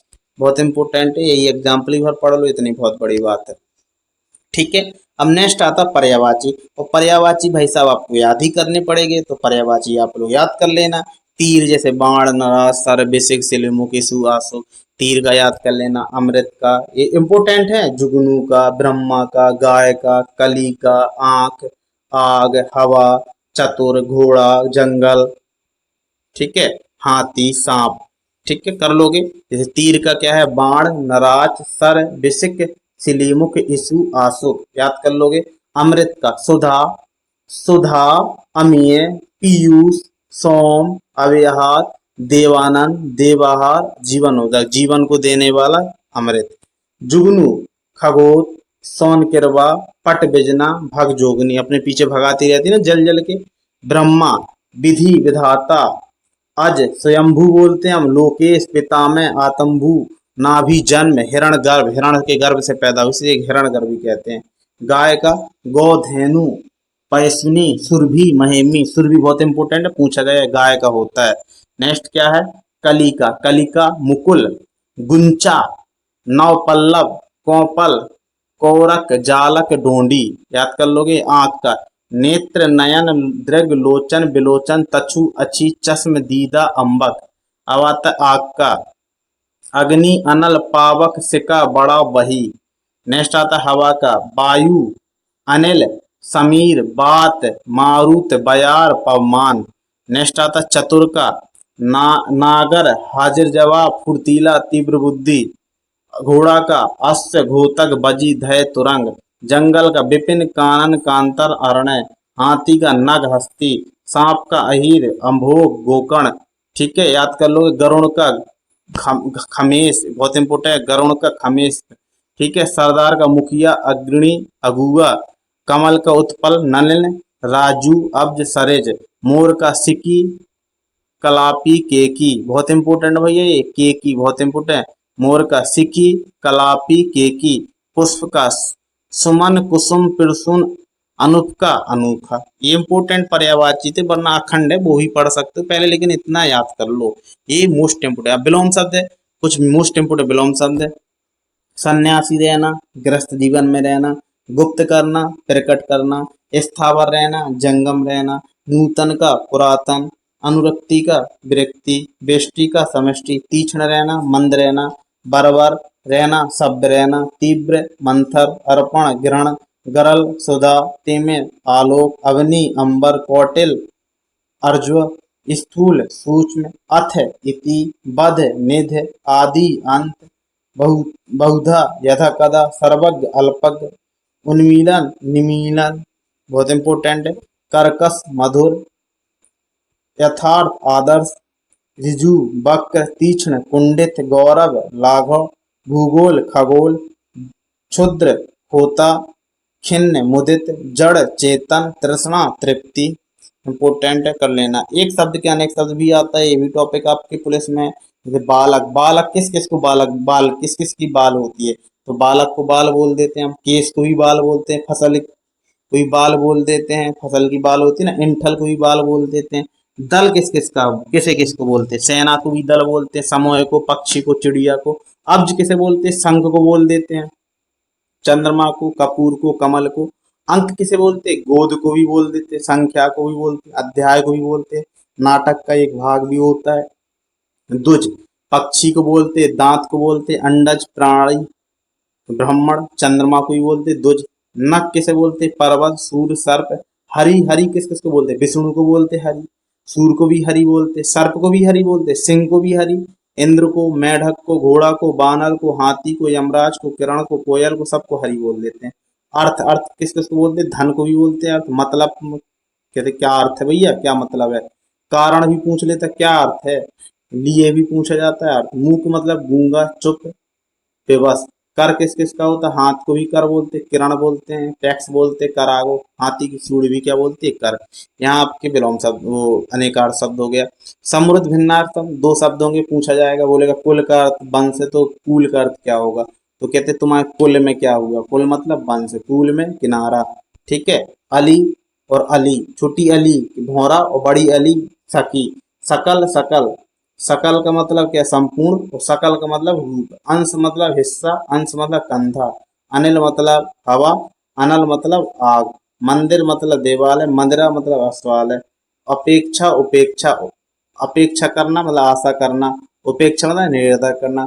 श्वेत मतलब सफेद, श्वेत मतलब पसीना। अभय, अभय मतलब निडर होना। उभय मतलब दोनों।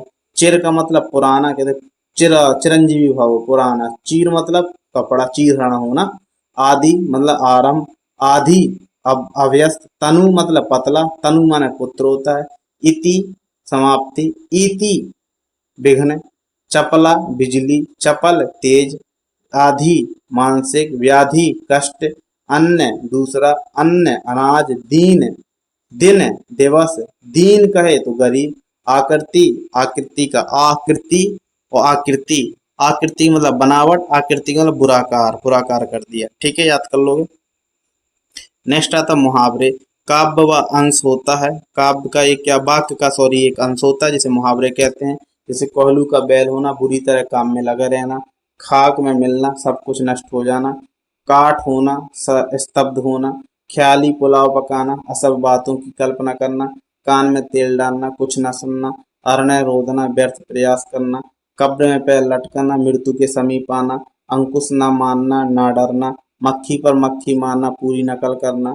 आए थे हरिभजन ओठन लगे कपास, किसी कार्य के विशेष में उपेक्षा, विशेष की उपेक्षा का दूसरे को कार्य करने लगना। आग पर पानी डालना, झगड़ा मिटाना। धब्बा लगाना, कलंकित करना। अकल के घोड़े दौड़ना, केवल कल्पनाएं करते रहना। 9 दिन चले अढ़ाई कोस, ज्यादा समय में कम काम का होना। समझ में आया। अब आता है लोकोक्तियां। लोकोक्तियां पूरे वाक्य के रूप में प्रयोग होती है। ये लोकोक्तियां जैसे कोयले की दलाली मुहे काला, पूरे काम में बुराई मिलता है। ऊंट के मुंह में जीरा, अत्यंत कम। चिकना घड़ा होना, निर्लज होना, मुहावरा है। ठीक है। और नेकी का फल बदी, भलाई का बदला बुराई होता है। ठीक है। एक मुँह दो बातें, दो व्यक्ति आमने सामने उसकी प्रशंसा करना। ठीक है, जितने मोह उतनी बात है, मोह के अनुसार बात है। घोड़े पर कितने दूर, कर्मठ व्यक्ति के लिए असफल सरल होती है। ठीक है, आसमान से गिरा हुआ खजूर से लटका, आसमान से गिरा खजूर में लटका, एक विपत्ति छूटकर दूसरे में फंस जाना। चिराग तले अंधेरा, मतलब अपनी बुराई ना देखना। कच्ची गोली खेलना, असंभव कार्य करना। कच्ची गोली खेलना मतलब असंभव कार्य करना। ठीक है, अब आता है वाक्यांश के स्थान पर एक शब्द, जैसे मोक्ष पाने की इच्छा करने वाला, मुमुक्षु। तैरने की इच्छा, तितृषु। युद्ध करने की इच्छा, युत्सु। जीवन की इच्छा, जिजीविषा। जिसका जन्म कन्या के गर्भ से हुआ, काननी। बिना स्वार्थ के कार्य करने वाला, निस्वार्थी। जिस कुछ क्षणों में ही नाथ हो जाए अनाथ, कुछ क्षण में ही नाथ हो जाए, क्षणभंगुर। ठीक है, जिसे जीता ना जा सके, अजय। जिस पुरुष की पत्नी साथ नहीं है, विपत्नीक। जो स्त्री सूर भी ना देख सके, असूरपास्या। उत्तराधिकार में प्राप्त संपत्ति, रिक्त है। इंद्रियों को जीत लिया हो जिसने, जीतेंद्रिय। जहां पहुंचना ना जा सके, आगम। तैरने की इच्छा हो गया, जीवन की इच्छा, जिजीविषा। ये आपकी कुछ खास खास क्या है, वाक्यांश के स्थान पर एक स्थान, एक बात। अब आता है कुछ शुद्ध अशुद्ध। सही वर्तनी वाले शब्द कौन कौन से, उपदेश। ठीक है, उपदेश ऐसा लिखा जाता है। और ए रा की रकार ध्वनि अक्षर के पहले आती है, पढ़ने में समझ जाना। अब आता है शुद्ध। शुद्ध क्या, अध्यापन ऐसे लिखा जाता है, स्वर्गीय ऐसा लिखा जाता है, उन्नयन, उज्जवल बहुत इंपॉर्टेंट है। प्रथमा अक्षर ऐसा लिखा जाता, अनौपचारिक ऐसा लगा, घनिष्ठ ऐसा लिखा जाता, अभ्यस्त ऐसा लिखा जाता, आशीर्वाद ऐसा लिखा जाता, श्रृंगार ऐसा लिखा जाता, दरोगा ऐसा लिखा जाता, वाल्मीकि ऐसा लिखा, मंगलाचरण ऐसा, पुरस्कार ऐसा लिखा जाता है, अंतर ध्यान ऐसा लिखता है, कालिदास ऐसा लिखा जाता है, लब्ध प्रतिष्ठा ऐसा लिखता है, अनुघृत ऐसा लिखा जाता है। ये बहुत इंपॉर्टेंट है, अनुघृत। गांव में ऐसी लगाएगा वो गलत है, अनुघृत ऐसा होता है। अनाधिकार, अहिल्ला, अहिल्ला लिखते हुए आधिकारिक बन जाएगा। कवित्री बहुत इंपॉर्टेंट है, कवित्री ये वाला, कवित्री ऐसे लिखे। गृहिणी, अधीन, रचयिता, अंतरराष्ट्रीय, अभिव्यंजनावाद, शुद्धिकरण, यानी, अधेता, इंद्रवृज्जा, दर्शनाभिलाषी, द्वारका, अंगना, सन्निधि, ज्योत्सना। ये सब इस प्रकार से लिखे जाते हैं, एक बार आप लोग पढ़ के जाना ताकि हमें वहां बन जाए। वैसे भी आप लोग बन जाएगी, हिंदी मातृभाषा रही है। क्या शब्द सब वाक्य संबंधी अशुद्धि, अभी एक टॉपिक है। लिंग वचन कारक, तीनों प्रकार की शुद्धि देख सकते हैं उसमें। अशुद्ध वाक्य, जैसे उसके पास नीला पेंसिल है, पेनलिस है, पेनलिस है, तो एक कुछ चीज अगर उसके पास नीली पेंसिल है, ये होगा शुद्ध। समझ में आया। इनमें से शुद्ध वाक्य का चयन करें। भारत में अनेक बोलियां हैं, भारत में अनेकों बोलियां हैं, भारत में अनेक बोलियां हैं, भारत में अनेक बोली है, नहीं बोलियां हैं, अनेक बोलियां। समझ में आया? अनेक शब्द का प्रयोग गलत है। ठीक है, अनेक शब्द का प्रयोग क्या है, गलत। शस्त्र, यहाँ थोड़ी गलत करना बेटा, ये क्या होता है, शस्त्र। हाथ, हाथ से फेंके तो शस्त्र सहित। ये क्या, यहाँ कर लेना आप शस्त्र, यहाँ ऊपर कर लेना अस्त्र, ऊपर क्या कर लेना अस्त्र, और नीचे क्या कर लेना शस्त्र। हाथ के साथ फेंके, हाथ से पकड़ कर चलाएं तो शस्त्र, और फेंक कर चलाएं तो अस्त्र। प्रत्येक के साथ एक वचन आता है, समझ में आया। मेरे को तेरे को गलत माना जाता है, ये क्या होता है, अशुद्धियां। नेक्स्ट आता है, नेक्स्ट टॉपिक, अपठित गद्यांश। अपठित गद्यांश में पहले प्रश्नों को पढ़ो, बाद में गद्यांश को पढ़कर आप अंडरलाइन कर लो। ये आपके में पुलिस में आता है, बन जाएगा, सिंपल सा होता है। अब आता है लेखक एवं उनकी कृतियां हैं। लेखक एवं उनकी कृतियां, ठीक है, रचना पुरस्कार। तो यहाँ से वही आपको रचना याद करना है जो इनको व्यास सम्मान या ये पुरस्कार मिल चुके हैं, क्योंकि वही पूछ सकता है। तो व्यास सम्मान के बिरला फाउंडेशन के द्वारा 4 लाख रुपए 1991 से शुरू हुई बात है, सर्वप्रथम रामविलास शर्मा को मिला। सरस्वती सम्मान 1991 में इसकी शुरुआत हुई, के बिरला द्वारा दिया जाता है। सर्वप्रथम हरिवंश राय बच्चन को मिला। आत्मकथा के लिए 15 लाख रुपए दिए जाते हैं। ज्ञानपीठ पुरस्कार भारतीय साहित्य क्षेत्र का सर्वोच्च पुरस्कार है। स्थापना 1965 में श्री साहू शांति प्रसाद जैन द्वारा स्थापना की गई, और 11 लाख पत्र बाग देवी की कास्य मूर्ति मिलती है। समझ में आया। साहित्य अकादमी पुरस्कार, ये क्या है, ये भी हिंदी क्षेत्र का अच्छा पुरस्कार माना जाता है। स्थापना 12 मार्च 1954 में, 22-24 भाषाओं में दिया जाता है। 8वीं अनुसूची में जितनी 22 भाषाएं वो प्लस राजस्थानी प्लस इंग्लिश के लिए भी दिया जाता है। क्लियर। यहाँ से कुछ खास खास क्वेश्चन बनते हैं कि सर्वप्रथम व्यास सम्मान किसे मिला था। तो व्यास व्यास व्यास सबसे पहले राम का हुआ, राम विलास शर्मा को 1991 में। भारत में प्राचीन भाषा परिवार और हिंदी के लिए मिला था इसको। सर्वप्रथम सरस्वती सम्मान किसे मिला, तो हरिवंश राय बच्चन को, क्या भूलूं क्या याद करूं के लिए। नीड़ का निर्माण फिर 1917 में हुआ, ठीक है। और बसेरे शुरू 1970 में, 10 द्वार सोपान, ये सब किसकी है, हरिवंश राय बच्चन की है। सर्वप्रथम ज्ञानपीठ पुरस्कार किसे मिला, जी शंकर को मलयालम भाषा के लिए, पुस्तक पूर्णकुल्लम बांसुरी की, ठीक है। अब आता है सब पे ज्ञानपीठ पुरस्कार पाने वाली प्रथम महिला आशापूर्णा है, 1976 में। प्रथम प्रतिश्रुति रचना बांग्ला भाषा में की थी इन्होंने। हिंदी भाषा में सर्वप्रथम किसे मिला, तो 1968 में सुमित्रा नंदन पंत को मिला, चिदम्बरा पुस्तक के लिए, ठीक है। 1972 में रामधारी सिंह दिनकर को मिला, उर्वशी के लिए। 1978 में आज्ञे को मिला, कितनी नाव में कितनी बार। महादेवी वर्मा को यामा के लिए मिला 1982 में। इसलिए खास खास कुछ रचनाएं हो गई हैं। नेक्स्ट आता है सर्वप्रथम साहित्य अकादमी पुरस्कार किसे मिला, माखनलाल चतुर्वेदी को मिला, 1955 में मिला हिमतरंगिणी के लिए। महादेवी के कुछ खास क्वेश्चन यहाँ पे देखने के लिए मिल जाता है। आधुनिक युग की मीरा किसे कहा जाता है, महादेवी को। मेरा परिवार किसकी भी है, रचना महादेवी वर्मा के। दीप शिखा, संध्या गीत, नीरजा, अतीत के चलते, स्मृति की रेखाएं, निहार का, रश्मि, यामाई, सब क्या, महादेवी वर्मा के। मुंशी प्रेमचंद से कुछ चीजें आती हैं, प्रेमाश्रम, पहला उपन्यास, सेवा सदन, मंगलसूत्र, गोदान गबन, रंगभूमि, कफन, बिंदुवस, ताइवान, गुल्ली डंडा, ठाकुर का कुआ, कायाकल्प, ये सब किसके, मुंशी प्रेमचंद के, ठीक है। अब कुछ जयशंकर से आ जाते हैं। जयशंकर प्रसाद की ग्राम, राजश्री, झरना, तितली लहर, कामायनी, कंकाल, छाया, चंद्रगुप्त, ये सब किसके हैं, जयशंकर प्रसाद की। केशव की क्या है, रसिक प्रिया किसकी है, केशव की। नासिदा शर्मा की क्या है, अक्षय बाट। विष्णु प्रभाकर की क्या है, अर्ध नारीश्वर। निराला की क्या है, मतवाला, कुकुरमुत्ता, जूही की कली। शरद चंद्र की क्या है, आवार मसीहा। भारत तेंदुए की है, बाल बोधनी। लीलाधर जागुड़ी की क्या है, जितने लोग उतने प्रेम। रामधारी सिंह दिनकर की क्या है, उर्वशी या मेला आचल, मेला आचल, रामधारी सिंह दिनकर की। सूरदास की अष्टचाय, साहित्य लहरी। मैथिली शरण गुप्त का जय जयद्र वध, माखनलाल चतुर्वेदी की एक भारतीय आत्मकथा। तो कुछ मोस्ट इम्पोर्टेंट है, ठीक है। ये क्या कर लेना आप लोग, बढ़िया तरीके से कवर कर लेना। यहाँ आपका हिंदी का शॉर्ट नोट समाप्त होता है। कुछ ज़्यादा बहुत ही कम शब्दों में आप लोगों को हिंदी का रिवीजन करवाया। बाकी आप लोगों ने डिटेल से पढ़ा ही है, लेकिन इतना जरूर अच्छे से करके जाना। मेरा मानना है 99% पेपर यहीं से फंसने की उम्मीद है, ठीक है। बहुत ही मोस्ट इम्पोर्टेंट एवं शॉर्ट है। जय हिंद, जय भारत, मिलते हैं एग्जाम में।